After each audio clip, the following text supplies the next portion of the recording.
तो सभी भाई और बहनों को मेरी तरफ से जय श्री राम। उम्मीद करता हूँ सभी लोग एकदम बढ़िया होंगे और वेल आगे भी बढ़िया ही रहना। तो चलो बिना ज्यादा बातचीत को आगे बढ़ाए मांगा को स्टार्ट करते हैं। लेकिन इसके बारे में मैं तुम्हें थोड़ा सा बता दूं, ये मांगा आपको यूट्यूब पे थोड़ा सा एक्सप्लेन देखने के लिए मिल जाएगा, जो कि लगभग 10 चैप्टर के अप्रोक्स होंगे। बट मेरा यकीन मानो ये मांगा काफी ज्यादा बढ़िया है और इसे काफी पहले ही इनकम्प्लीट छोड़ दिया गया है, जिस वजह से ये मांगा ऑन गोइंग नहीं है। ये मांगा कंप्लीट हो चुकी है मांगा राइटर्स की तरफ से, जिसके पूरे 320 एपिसोड हैं। तो अब आप लोग आराम से बैठकर पूरे महीने तक के लिए एक न्यू मांगा को एंजॉय कर सकते हो। और वेल मुझे भी इसकी स्टोरी के बारे में ज्यादा कुछ भी नहीं पता, तो आप सबके साथ साथ में मैं भी इस मांगा को एक्सप्लेन करते हुए एंजॉय करूंगा। तो चलो बिना ज्यादा बातचीत को बढ़ाए बढ़ते हैं अपने न्यू वाले मांगा की तरफ। एपिसोड की स्टार्टिंग में हम यहाँ पर देखते हैं कोई बोलता है हम बिल्कुल मॉन्स्टर्स के बीचों बीच फंस गए हैं। उसके बाद हम देखते हैं एक लड़के और एक लड़की को, जिसके बाद यहाँ पर लड़की बोलने लगती है क्या हम लोग यहाँ पर मरने वाले हैं। उसके जवाब में यहाँ पर लड़का बोलता है नहीं। बट हम देखते हैं वो जितने भी मॉन्स्टर्स होते हैं वो सभी अचानक से ही इन दोनों पर अटैक कर देते हैं। एंड उसके बाद फिर लड़का वापस से बोलता है हम ऐसे नहीं मर सकते और अब मुझे किसी भी हाल में यहाँ से जिंदा निकलना होगा।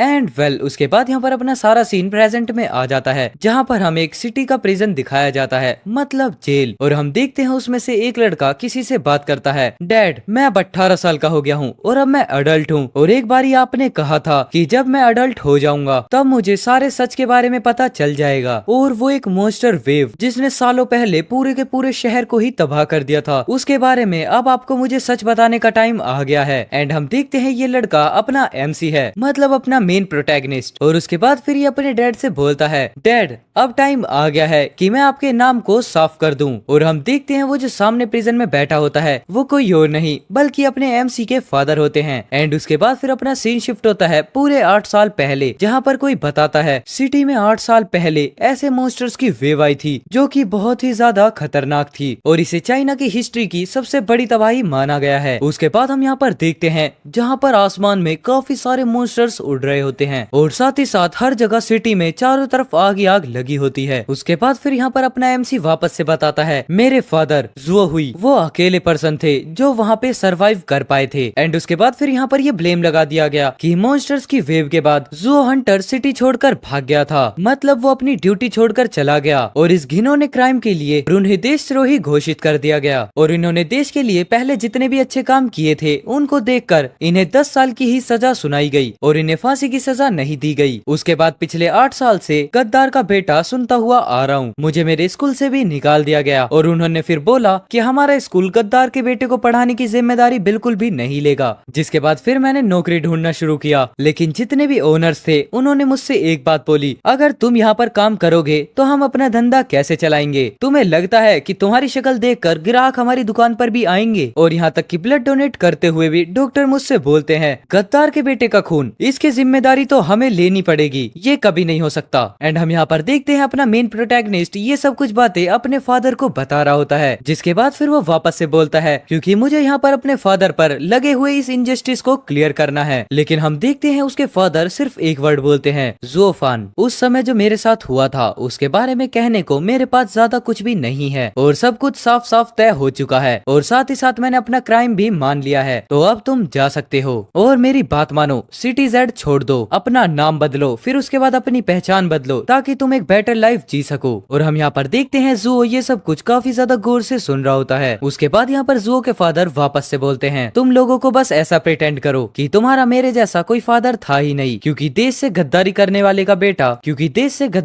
वाले का बेटा होना आसान नहीं होता। बट हम यहाँ पर देखते हैं इतना सुनने के बाद जो जुओ होता है वो टेबल पर काफी ज्यादा ही जोर से हाथ पटकते हुए बोलता है मैं इस सब पर विश्वास नहीं करता। जिसके बाद फिर वो चिल्लाते हुए बोलता है डैड आप उस टाइप के पर्सन बिल्कुल भी नहीं हो। लेकिन हम यहाँ पर देखते हैं उसके बाद अपना जुओ प्रिजन कॉलिंग सेंटर से बाहर आने लगता है, जिसके बाद यहाँ पर एक प्रिजन गार्ड उसे देखकर बोलता है वो देखो वो बाहर आ गया, ओह ये तो एक टेररिस्ट का बेटा है ना। उसके बाद हम देखते हैं जुओ के पास एक गार्ड जाता है और उसके बाद फिर वो जुओ से बोलता है अगर तुम अगली बार मिलने आते हो तो उसके बदले तुम्हारी फीस को 3 गुना बढ़ा दिया गया है। जिसके बाद यहाँ पर इतना सुनने के बाद जुओ काफी ज्यादा ही शौक होते हुए बोलता है क्या 3 टाइम्स, ये तो 1000 से भी ऊपर चले जाएंगे, आखिरकार आप इतना ज्यादा क्यों बढ़ा रहे हो। उसके बाद हम देखते हैं वो प्रिजन गार्ड बोलता है ये हमारे हायर सबका डिसीजन है, मतलब सीनियर्स का, और हम तुम्हें तुम्हारे फादर से मिलने की इजाजत दे रहे हैं, यही तुम्हारे लिए बहुत ज्यादा काफी है क्योंकि आफ्टर ऑल तुम्हारे फादर ने देश से गद्दारी की थी। लेकिन हम देखते हैं इतना सुनने के बाद जो अपना जुओ होता है उसे काफी ज्यादा गुस्सा आने लगता है, जिसके बाद फिर वो सोचता है एक ऐसा पर्सन जिसने अपनी जान को जोखिम में डाला और कंट्री के लिए काउंटलेस कॉन्ट्रीब्यूशंस दिए, आखिरकार फिर वो गद्दार कैसे हो सकते हैं। जिसके बाद हम देखते हैं जुओ को ये सब कुछ सोचते हुए काफी ज्यादा गुस्सा आ रहा होता है और इसके साथ साथ फिर वो बोलता है मैं डेफिनेटली सच का पता लगा कर रहूंगा। जिसके बाद यहाँ पर अपना सीन शिफ्ट होता है और हम देखते हैं जुओ सिटी में आ चुका है और वो चलते चलते सोचता है सिर्फ $450 ही मिलने की फीस हर महीने मेरी जेब को खाली कर देती है और अब तो ये 3 गुना ज्यादा हो गया है। आखिरकार ये सब कुछ अब मैं हैंडल कैसे करूंगा। स्टारफॉल वॉरियर रिजर्व बनाने के बाद मैंने इतने सालों तक मर्सनरी गिल्ड में कुछ पैसे कमाने के लिए ही अपनी जान को दांव पर लगा दिया था। उसके बाद हम देखते हैं इतना बोलने के साथ साथ जू अपने हाथ पर कुछ मैजिक जैसा लेकर आ जाता है और उसके बाद हम देखते हैं वो वापस से बोलता है एक ऑर्डिनरी हेल्थ पर्सन हर चीज में ही फर्स्ट होगा, मतलब हर कैटेगरीज के अंदर, और एक ऑफिशियल स्टारफॉल वॉरियर के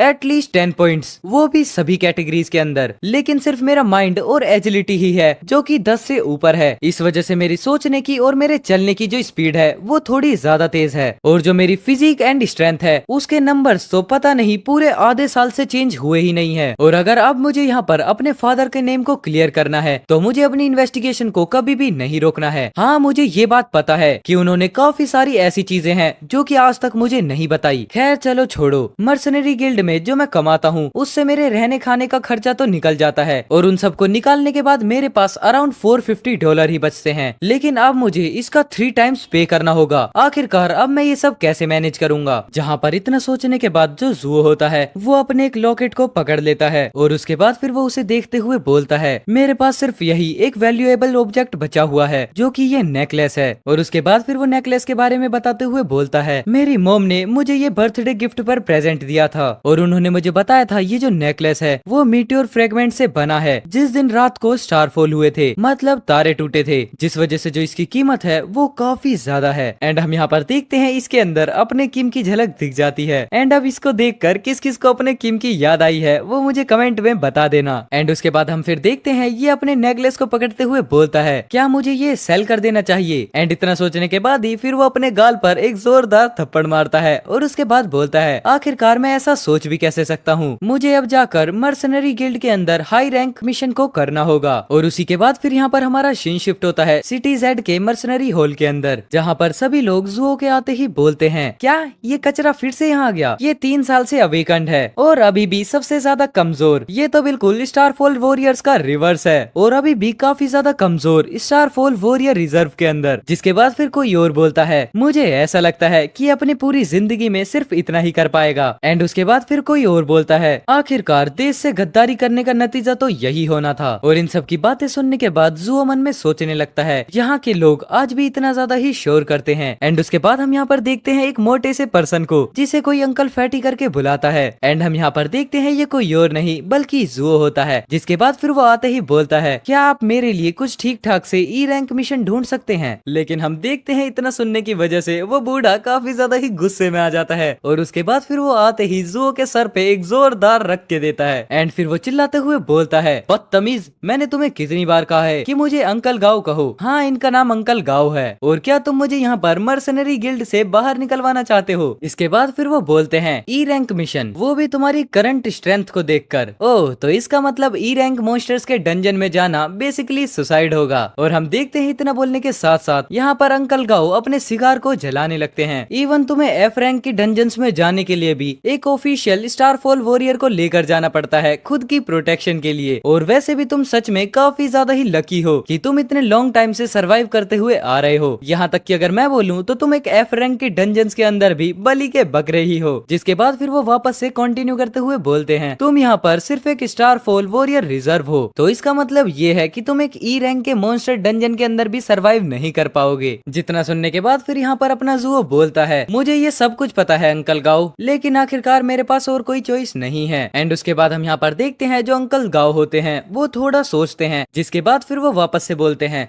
यहाँ मेरे पास एक ई रैंक का काम है, इस चीज के पैसे भी अच्छे मिलेंगे, जहाँ पर जो ये ग्रुप है वो स्काउट को ढूंढ रहा है। लेकिन हाँ, ये साथ ही साथ एक ई रैंक का मॉन्स्टर डंजन है जो कि उन्हें साफ करने का मिशन मिला हुआ है। एंड ये यहाँ पर काफी ज्यादा ही खतरनाक हो सकता है। एंड इतना बोलने के बाद फिर यहाँ पर जो अंकल गाओ होते हैं वो जुओ को एक लेटर दे देते हैं, जिसे देखने के बाद फिर यहाँ पर जुओ बोलता है ये तो $3000 $1,000,000 हैं। एंड हम यहाँ पर देखते हैं इतना पढ़ने के बाद जो जुओ होता है वो अपने अंकल के पैर में पड़ जाता है और बोलता है अंकल गाओ आई लव यू। मतलब इसकी कुछ ना कुछ हरकतें तो अपने किम वाली हैं। बेचारा बहुत ज्यादा ही अभी गरीब है। एंड उसके बाद हम देखते हैं अंकल गाओ बोलते हैं ये पार्टी मुझे थोड़ी सी अजीब लग रही थी तो अपनी आंखें हमेशा खुली रखना। जिसके बाद हम देखते हैं जुओ को जिसको वापस से अंकल गाओ ने एक पंच दिया था रख के। एंड जुओ फिर बोलता है ओके मैं समझ गया। एंड वेल उसके बाद यहाँ पर अपना सीन शिफ्ट होता है एक मॉल पर जहाँ हंटर्स के कपड़े मिलते हैं। और उसके बाद हम देखते हैं अपने जुओ को जिसने नए नए आउटफिट्स पहन लिए होते हैं। और उसके बाद फिर वो सोचता है एक ई रैंक के डंजन को साफ करने के मिशन के लिए वो सभी स्टारफॉल वॉरियर्स हैं या फिर नोविस रैंक या उससे भी अबव। एंड उसके बाद हम यहाँ पर देखते हैं अपने जुओ का एक काफी ज्यादा ही ओपी वाला लुक अपने हंटर्स ड्रेस में। एंड वो वापस से पोज मारते हुए बोलता है मुझे बस यहाँ पर काफी ज्यादा अच्छे से ही स्काउटिंग करनी है जिसके बाद मुझे अच्छा खासा पैसा भी मिलेगा। एंड उसके बाद हम देखते हैं जुओ कहीं तो पहुंच जाता है जहाँ उसके सामने एक पार्टी खड़ी होती है। और उसे दूर से ही देखने के बाद जुओ बोलता है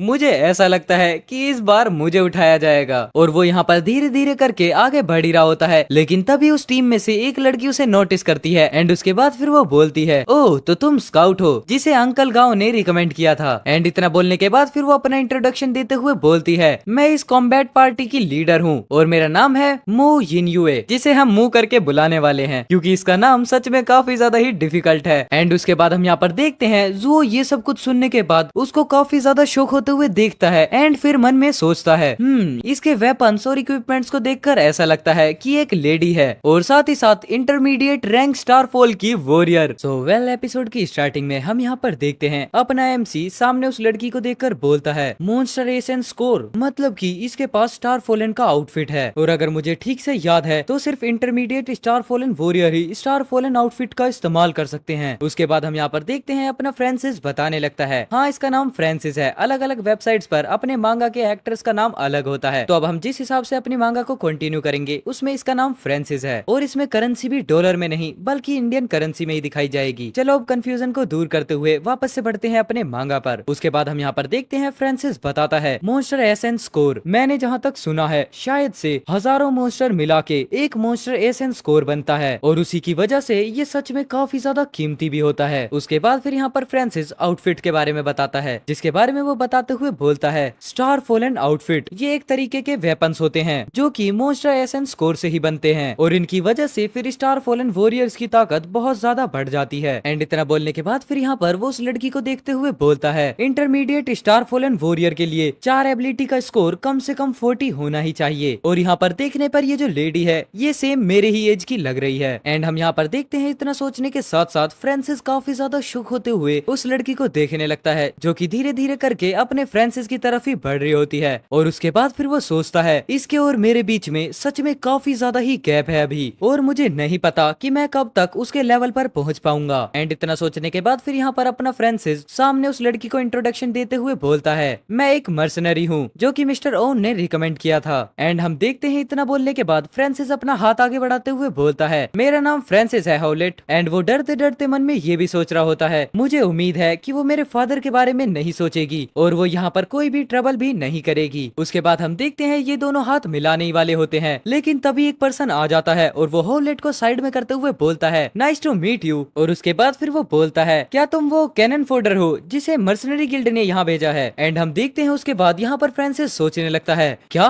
कैनन फोल्डर। और उसके बाद हम देखते हैं वो जो दूसरा हंटर होता है वो अपने फ्रांसिस का हाथ काफी ज्यादा जोर से ही दबाने लगता है जिसे देखने के बाद यहाँ पर फ्रांसिस सोचता है ये सच में काफी ज्यादा ही दर्द कर रहा है। लेकिन हम देखते हैं तभी वहाँ पर कोई आता है और वो बोलता है बहुत हुआ नाइजिल। एंड इस कन्वर्सेशन के बीच हमें पता चलता है उस हंटर का नाम नाइजिल होता है जिसके बाद हमें दिखाया जाता है यहाँ पर एक बूढ़े पर्सन को जो कि बोलता है क्या तुम्हें यहाँ पर स्टारफॉलन वॉरियर रिजर्व के अंदर एक मेंबर को बुली करना शर्मनाक नहीं लगता। उसके बाद हम देखते हैं नाइजिल फ्रांसिस का हाथ छोड़ते हुए हंसते हुए बोलता है ये तो सिर्फ एक छोटा सा मजाक था प्लीज इसका बुरा मत मानना बाय द वे। एंड इतना बोलने के साथ ही हम यहाँ पर देखते हैं फ्रांसिस को जिसे नाइजिल के ऊपर अब काफी ज्यादा ही गुस्सा आ रहा होता है। और उसके बाद नाइजिल अपनी बात को कंटिन्यू करते हुए बोलता है अगर तुम्हें कोई दिक्कत ना हो तो प्लीज साइन कर दो। जिसके बाद हम देखते हैं काफी ज्यादा ही स्पीड में चीज अपने फ्रांसिस की तरफ आ रही होती है और हम यहाँ पर देखते हैं वो फ्रांसिस को बस लगने ही वाली होती है लेकिन हम देखते हैं अपने फ्रांसिस को जो कि काफी ज्यादा स्टाइल में उसको रोक देता है। और इसे देखने के बाद यहाँ पर नाइजिल सोचता है क्या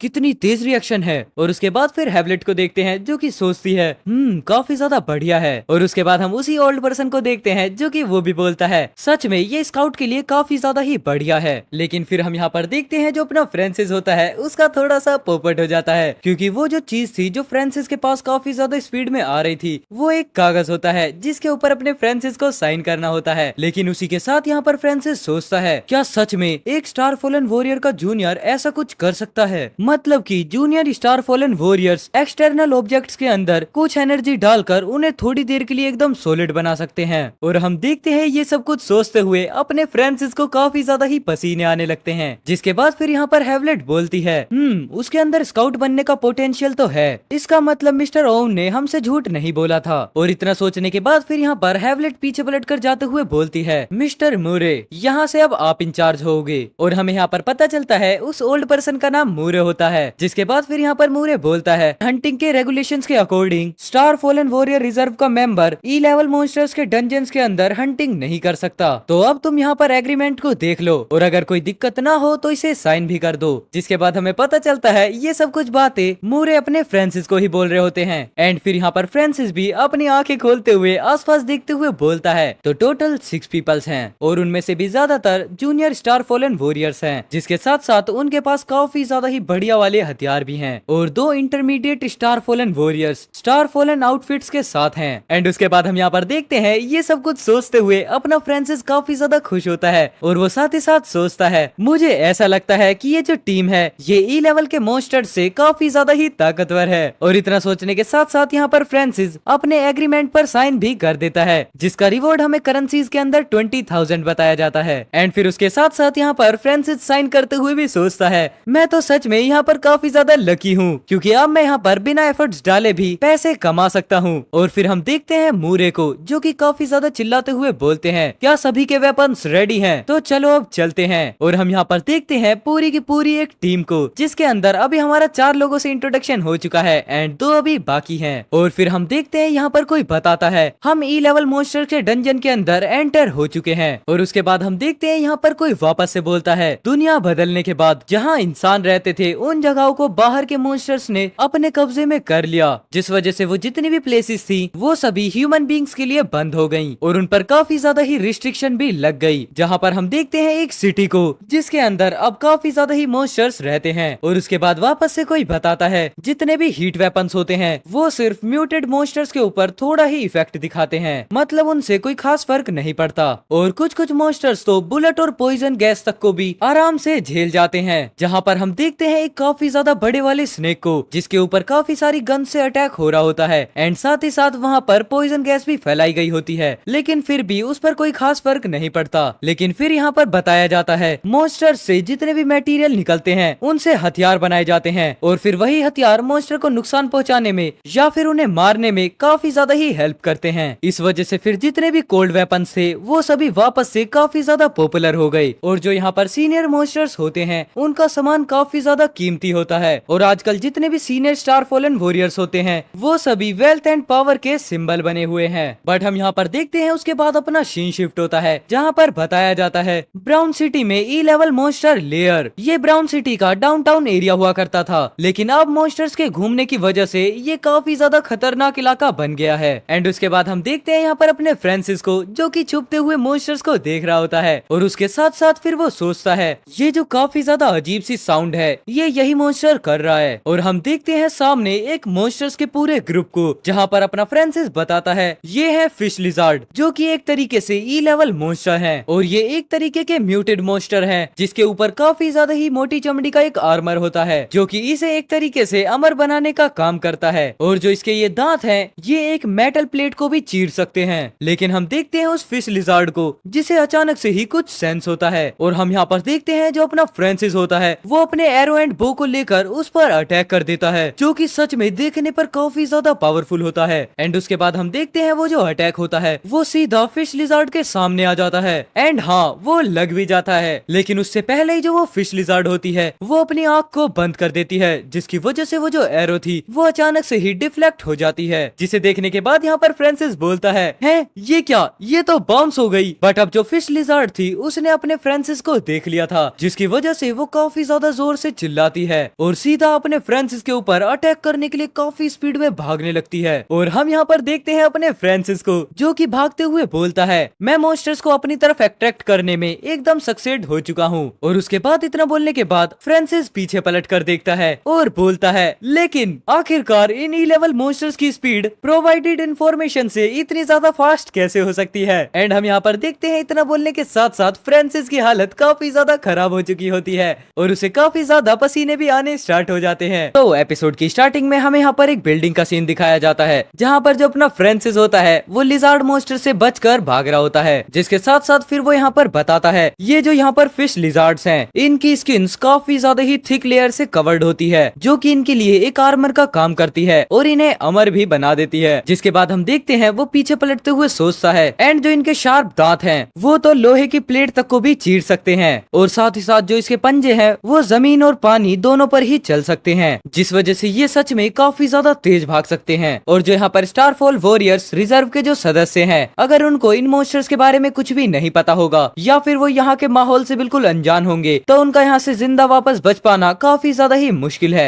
लेकिन हम उसके बाद देखते हैं वो जो फिश लिजार्ड होती है वो अपने फ्रांसिस के ऊपर अपनी जीभ से काफी ज्यादा पावरफुल अटैक कर देती है, जिसे देखने के बाद फिर यहाँ पर अपना फ्रांसिस चिल्लाते हुए बोलता है, लेकिन हर मॉन्स्टर की कोई ना कोई वीक स्पॉट तो होता ही है। एंड हम देखते हैं उस जीभ को, जहाँ पर उसने एक दीवार को काफी ज्यादा ही पावरफुल अटैक के साथ तोड़ दिया होता है। बट बढ़िया बात ये होती है कि अपना फ्रांसिस काफी जल्दी ही इसको डॉज कर लेता है। जहाँ पर हम देखते हैं उसके बाद फ्रांसिस भागता हुआ सोचता है, मुझे इसके वीक स्पॉट पर अटैक करने के लिए थोड़ा सा चांस ढूंढना पड़ेगा। और उसके बाद हम देखते हैं वो जो फिश लिजार्ड होती है उसने वापस से अपनी जीभ से फ्रांसिस पर अटैक किया होता है। और इस मौके को देखने के बाद यहाँ पर फ्रांसिस बोलता है, और अब ये मौका है। जहाँ पर हम देखते हैं वो अपनी बो के अंदर 3 एरोज को रिलोड करता है एंड उसके बाद वो डायरेक्टली उस पर अटैक करते हुए बोलता है, जो मुझे पहले इन्फॉर्मेशन मिली थी उसके अकॉर्डिंग इस फिश लिजार्ड की कमजोरी इसकी आंखें हैं और साथ ही साथ ये लंबी वाली जीभ। एंड इतना बोलने के साथ ही हम यहाँ पर देखते हैं जो फ्रांसिस होता है वो अटैक कर देता है और उसके वो अटैक सीधा जाकर लिजार्ड की जीभ के बिल्कुल आर पार हो जाते हैं, जिसे देखने के बाद यहाँ पर फ्रांसिस खुश होते हुए बोलता है, क्या ये उसे लग गए? मुझे ऐसा लगता है जैसे जो रिजर्व मेंबर्स होते हैं, अगर वो भी इन मॉन्स्टर्स को जानते हो तो वो भी आराम से ई लेवल के मॉन्स्टर्स को हरा सकते हैं। जिसके बाद हम देखते हैं वो जो फिश लिजार्ड मॉन्स्टर होता है उसकी जीभ पर वो एरोज लग चुकी होती हैं, लेकिन हम नोटिस करते हैं धीरे धीरे करके वो एरोज उसकी जीभ से बाहर निकल जाती हैं। जिसे देखने के बाद यहाँ पर जो अपना फ्रांसिस होता है वो एकदम से सुन पड़ जाता है और उसके बाद फिर वो सोचता है, क्या तीर बाहर निकल गए? एंड इतना सोचने के बाद फिर हम यहाँ पर देखते हैं वो जो लिजार्ड मॉन्स्टर होता है वो डायरेक्ट यहाँ पर फ्रांसिस के ऊपर अटैक करने के लिए आगे बढ़ जाता है। और उसे देखने के बाद यहाँ पर फ्रांसिस सोचता है, एक नॉर्मल वेपन से इसके वीक स्पॉट्स पर अटैक करने के बावजूद इस पर उसका कोई भी इफेक्ट नहीं पड़ता। एंड उसके बाद हम देखते हैं वो जो फिश लिजार्ड मॉन्स्टर होता है वो डायरेक्ट ही फ्रांसिस के ऊपर अटैक कर देता है। बट हम यहाँ पर देखते हैं फ्रांसिस की स्पीड अच्छा होने की वजह से वो काफी ज्यादा तेजी से उस अटैक को डॉज कर लेता है। एंड उसके बाद फिर वो पीछे पलट कर सोचता है, क्या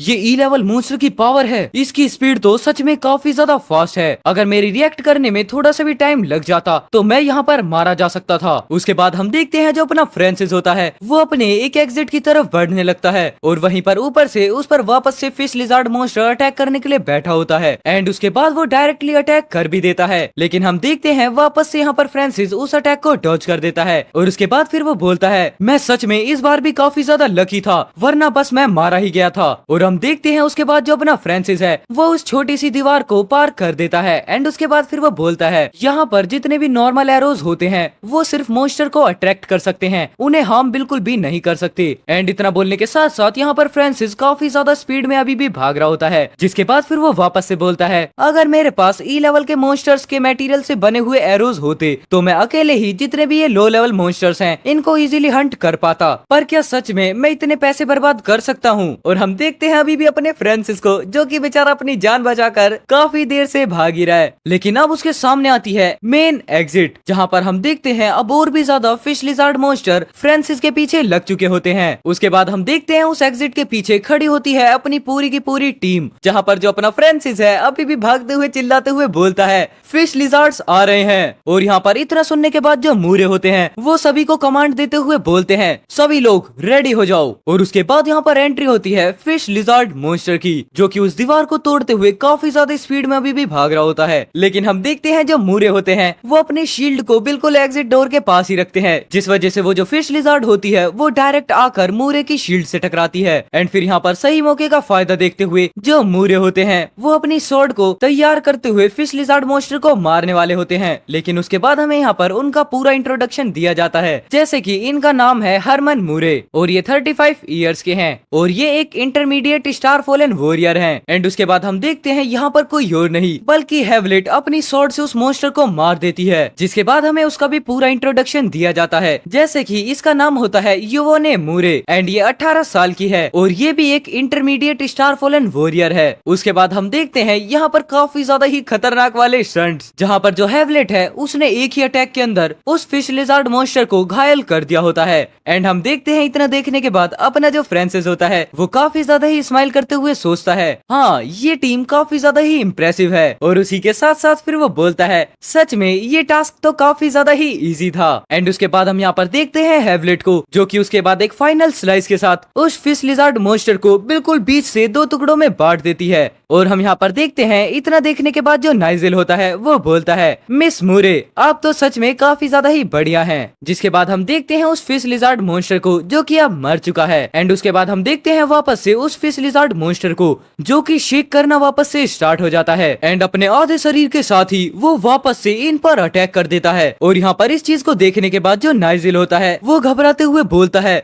क्या ई लेवल मॉन्स्टर वापस से जिंदा हो गया। जिसके बाद हम देखते हैं यहाँ पर फ्रंट लाइन के अंदर नाइजेल और अपना फ्रांसिस खड़ा होता है और यहाँ पर इसको अपनी तरफ आते हुए देख नाइजेल काफी ज्यादा ही घबराते हुए बोलता है ये काफी ज्यादा खतरनाक है, जल्दी यहाँ से हट जाओ। बट हम देखते हैं इतना बोलने के साथ ही जो नाइजेल होता है वो अपने फ्रांसिस को आगे की तरफ धक्का दे देता है और उसके साथ साथ वो बोलता है कैनन फोडर अब तुम्हारी बारी आ चुकी है। एंड हम यहाँ पर देखते हैं जो अपना फ्रांसिस होता है वो बिल्कुल फिश लिजार्ड मॉन्स्टर के मुंह के एकदम सामने आ जाता है, लेकिन तभी वो अपनी स्पीड का यूज करते हुए अचानक से ही उससे दूर हो जाता है और उसी के साथ साथ वो अपने हाथ पे लगे हुए उन वेपन्स को या फिर बोले छोटे छोटे एरोस को उस मॉन्स्टर की तरफ फेंक देता है। एंड उसकी वजह से वो जो मॉन्स्टर होता है उसे बिल्कुल भी रिएक्ट करने का टाइम नहीं मिलता और वो छोटी एरो जाकर सीधा उसकी आंख पर लगती है एंड बाकी बचा हुआ काम अपनी हेवलेट कर देती है, जहाँ वो वापस से सीधा जाते ही उस मॉन्स्टर पर एक और स्लाइस अटैक कर देती है। जिसके बाद हमें यहाँ पर दिखाया जाता है सिर्फ खून और साथ ही साथ उस खून की छींटे अपने फ्रांसिस पर भी आती हैं। बट उसके बाद हम देखते हैं जो फ्रांसिस का पेंडेंट होता है वो काफी ज्यादा ही ग्लो करते हुए बोलता है तुमने पहली बार ई लेवल के मॉन्स्टर को मारा है, जिस वजह से जो सिस्टम है वो एक्टिवेट हो चुका है और वो अपने आप को अब होस्ट के अकॉर्डिंग स्टार्ट कर रहा है, प्लीज थोड़ा सा वेट करें। एंड उसके बाद हम देखते हैं यहाँ पर ये सब कुछ सुनने के बाद जो अपना फ्रांसिस होता है वो काफी ज्यादा शॉक हो जाता है और उसके बाद फिर वो बोलता है क्या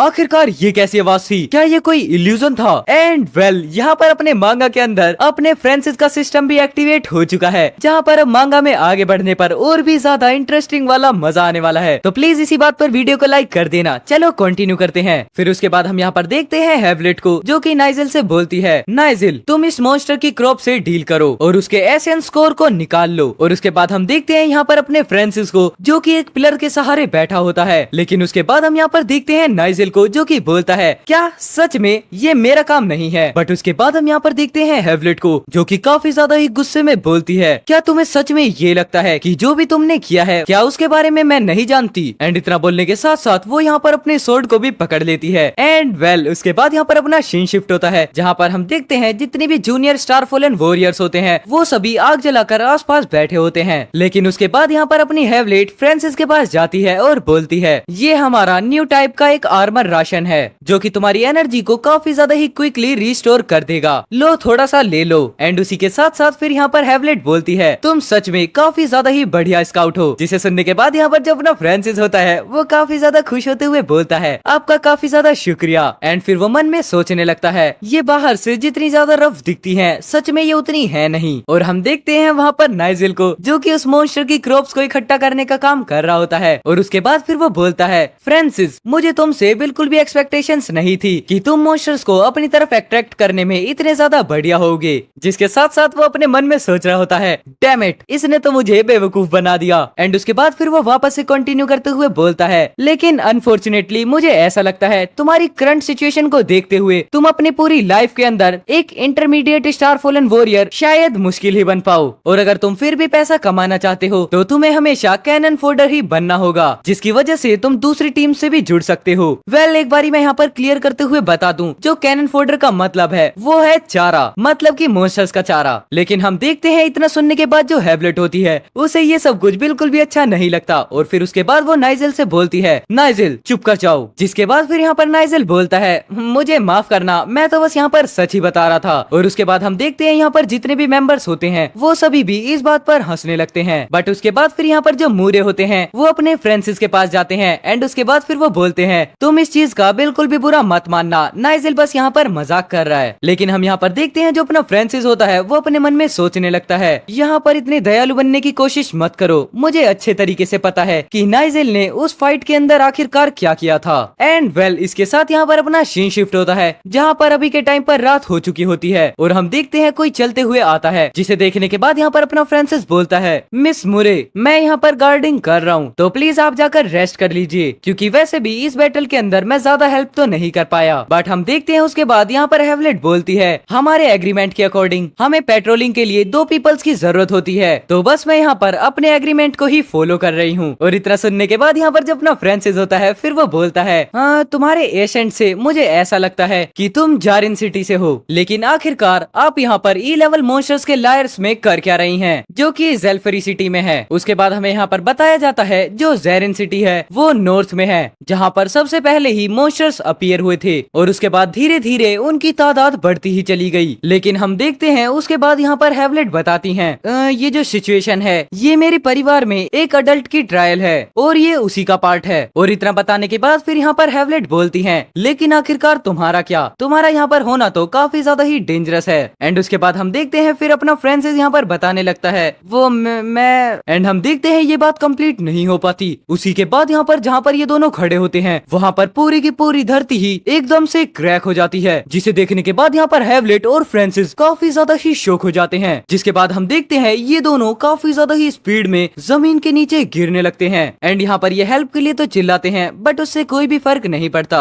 जिसके बाद हम देखते हैं किसी एक पर्सन को जो कि ठीक उसी गड्ढे के पीछे खड़ा होता है, एंड उसके बाद फिर हमें यहाँ पर उसकी एक झलक दिखाई जाती है। सो एपिसोड की स्टार्टिंग में हम यहाँ पर देखते हैं एक जगह को जहाँ पर पटरियाँ बिछी होती हैं, मतलब वो देखने में एक सबवे लगता है। और उसके बाद हम यहाँ पर देखते हैं अपने फ्रांसिस को, जिसने पता नहीं कहाँ से बट चश्मे लगा लिए होते हैं। और उसके बाद फिर वो धीरे धीरे आगे बढ़ते हुए बोलता है, सीरियसली क्या हम यहाँ पर टनल के कोलैप्स होने की वजह से गिर गए हैं, और हम बिल्कुल अब उसके ऊपर खड़े हैं। जिसके बाद हम देखते हैं पीछे से हैवलेट भी निकल कर आती है, और उसके बाद फिर वो फ्रांसिस से बोलती है, क्या तुमने सब चीजों को अच्छे से चेकआउट कर लिया है कि ये जो टनल थी वो कोलैप्स हुई थी। जिसके बाद हम देखते हैं यहाँ पर फ्रांसिस को, जो कि अच्छे से मेजर करते हुए बताता है, यस मैंने ऐसा कर लिया है, और ये कम से कम एटलीस्ट 68 फीट है, और मुझे ऐसा लगता है कि शायद से ये जियोलॉजी की वजह से हुआ है। जिसके बाद हम देखते हैं वापस से यहाँ पर फ्रांसिस कंटिन्यू करते हुए बोलता है, अगर हम लोग यहाँ से ऐसे ही नहीं निकल सकते तो हमें दूसरे सबवे एग्जिट के रास्ते को ढूंढना पड़ेगा। जिसके बाद यहाँ पर फिर हैवलेट पूछती है, क्या तुम्हें फिर दूसरे सबवे एग्जिट के बारे में पता है कि वो कहाँ पर है। जिसके बाद हम देखते हैं यहाँ पर फ्रांसिस बोलता है, हाँ मैं इस जगह पर पूरी प्रिपरेशन के साथ आया था, और हमेशा ही एक कैनन फोल्डर स्काउट को ये सब चीजें तैयार रखनी चाहिए। एंड इतना बोलने के बाद फिर यहाँ पर फ्रांसिस एक जगह पर पॉइंट आउट करते हुए बोलता है, अगर हमारा रास्ता बिल्कुल क्लियर है तो ये सच में एग्जिट के काफी ज्यादा ही क्लोज है। और उसी के साथ साथ फिर हम यहाँ पर एक मैप को भी देखते हैं, जहाँ पर फिर जो अपने फ्रांसिस और हैवलेट है वो धीरे धीरे करके उस रास्ते की तरफ बढ़ने लगते हैं। और साथ ही साथ यहाँ पर फ्रांसिस सोचता है, हम जैसे जैसे आगे बढ़ रहे हैं वैसे वैसे लाइट बढ़ती ही जा रही है, तो इसका मतलब हम लोग सही रास्ते पर हैं। एंड इतना बोलने के बाद यहाँ पर फ्रांसिस फिर हैवलेट को देखते हुए मन में सोचता है, एक इंटरमीडिएट स्टार फॉलन वॉरियर को रात के समय भी काफी ज्यादा बढ़िया दिखाई देता है, और उसकी नजर का विजन काफी ज्यादा ही बढ़िया होता है, यहाँ तक कि गॉगल से भी। बट तभी हम यहाँ पर देखते हैं जो हैवलेट होती है वो अचानक से रुक जाती है, एंड उसके बाद फिर यहाँ पर फ्रांसिस अपने गॉगल्स को उतारते हुए बोलता है, आखिरकार क्या हुआ। जिसके जवाब में यहाँ पर हैवलेट बताती है, यहाँ पर ई लेवल मॉन्स्टर आ रहे हैं, वो भी एक से ज्यादा। और यहाँ पर इतना सुनने के बाद जो फ्रांसिस होता है उसकी हालत काफी ज्यादा खराब हो जाती है। जिसके बाद फिर वो बोलता है, लेकिन आखिरकार मुझे ये सब कुछ सुनाई क्यों नहीं दिया। लेकिन हम देखते हैं उसके बाद यहाँ पर हैवलेट बोलती है, इसमें सरप्राइजिंग वाली कोई भी बात नहीं है कि तुम्हें ये सब कुछ सुनाई नहीं दिया, क्योंकि ये बात भी मुझे मेरी स्वॉर्ड ने ही बताई है। एंड हम यहाँ पर देखते हैं वो जो हैवलेट की स्वॉर्ड होती है वो काफी ज्यादा ही ग्लो करने लगती है। एंड उसके बाद फिर यहाँ पर राइटर आता है और वो बताता है वो एक स्टार फॉलन वॉरियर जिसके पास स्वॉर्ड का एसेंस है एंड वो साथ ही साथ काफी सारी स्वॉर्ड्स में मास्टर कर लेता है। तो वो स्टार फॉलन के आउटफिट के साथ कई सारी अलग अलग स्वॉर्ड्स के अंदर भी एकदम मास्टर हो सकता है, जिसकी वजह से फिर वो मॉन्स्टर्स के ऑरा को सेंस कर लेता है और इस एबिलिटी को कहा जाता है एपिस्टेटिक पावर। फिर उसके बाद हम यहाँ पर देखते हैं जहाँ से काफी सारे मॉन्स्टर्स अपने फ्रेंड्स और हैवलेट की तरफ बढ़ रहे होते हैं और सच में हम यहाँ पर देखते हैं उनकी तादाद काफी ज्यादा होती है, जिसे देखने के बाद यहाँ पर हैवलेट बोलती है ये तो काफी ज्यादा हैं। और इसी के साथ फिर वो अपनी स्वॉर्ड को निकालते हुए फ्रेंसिस से बोलती है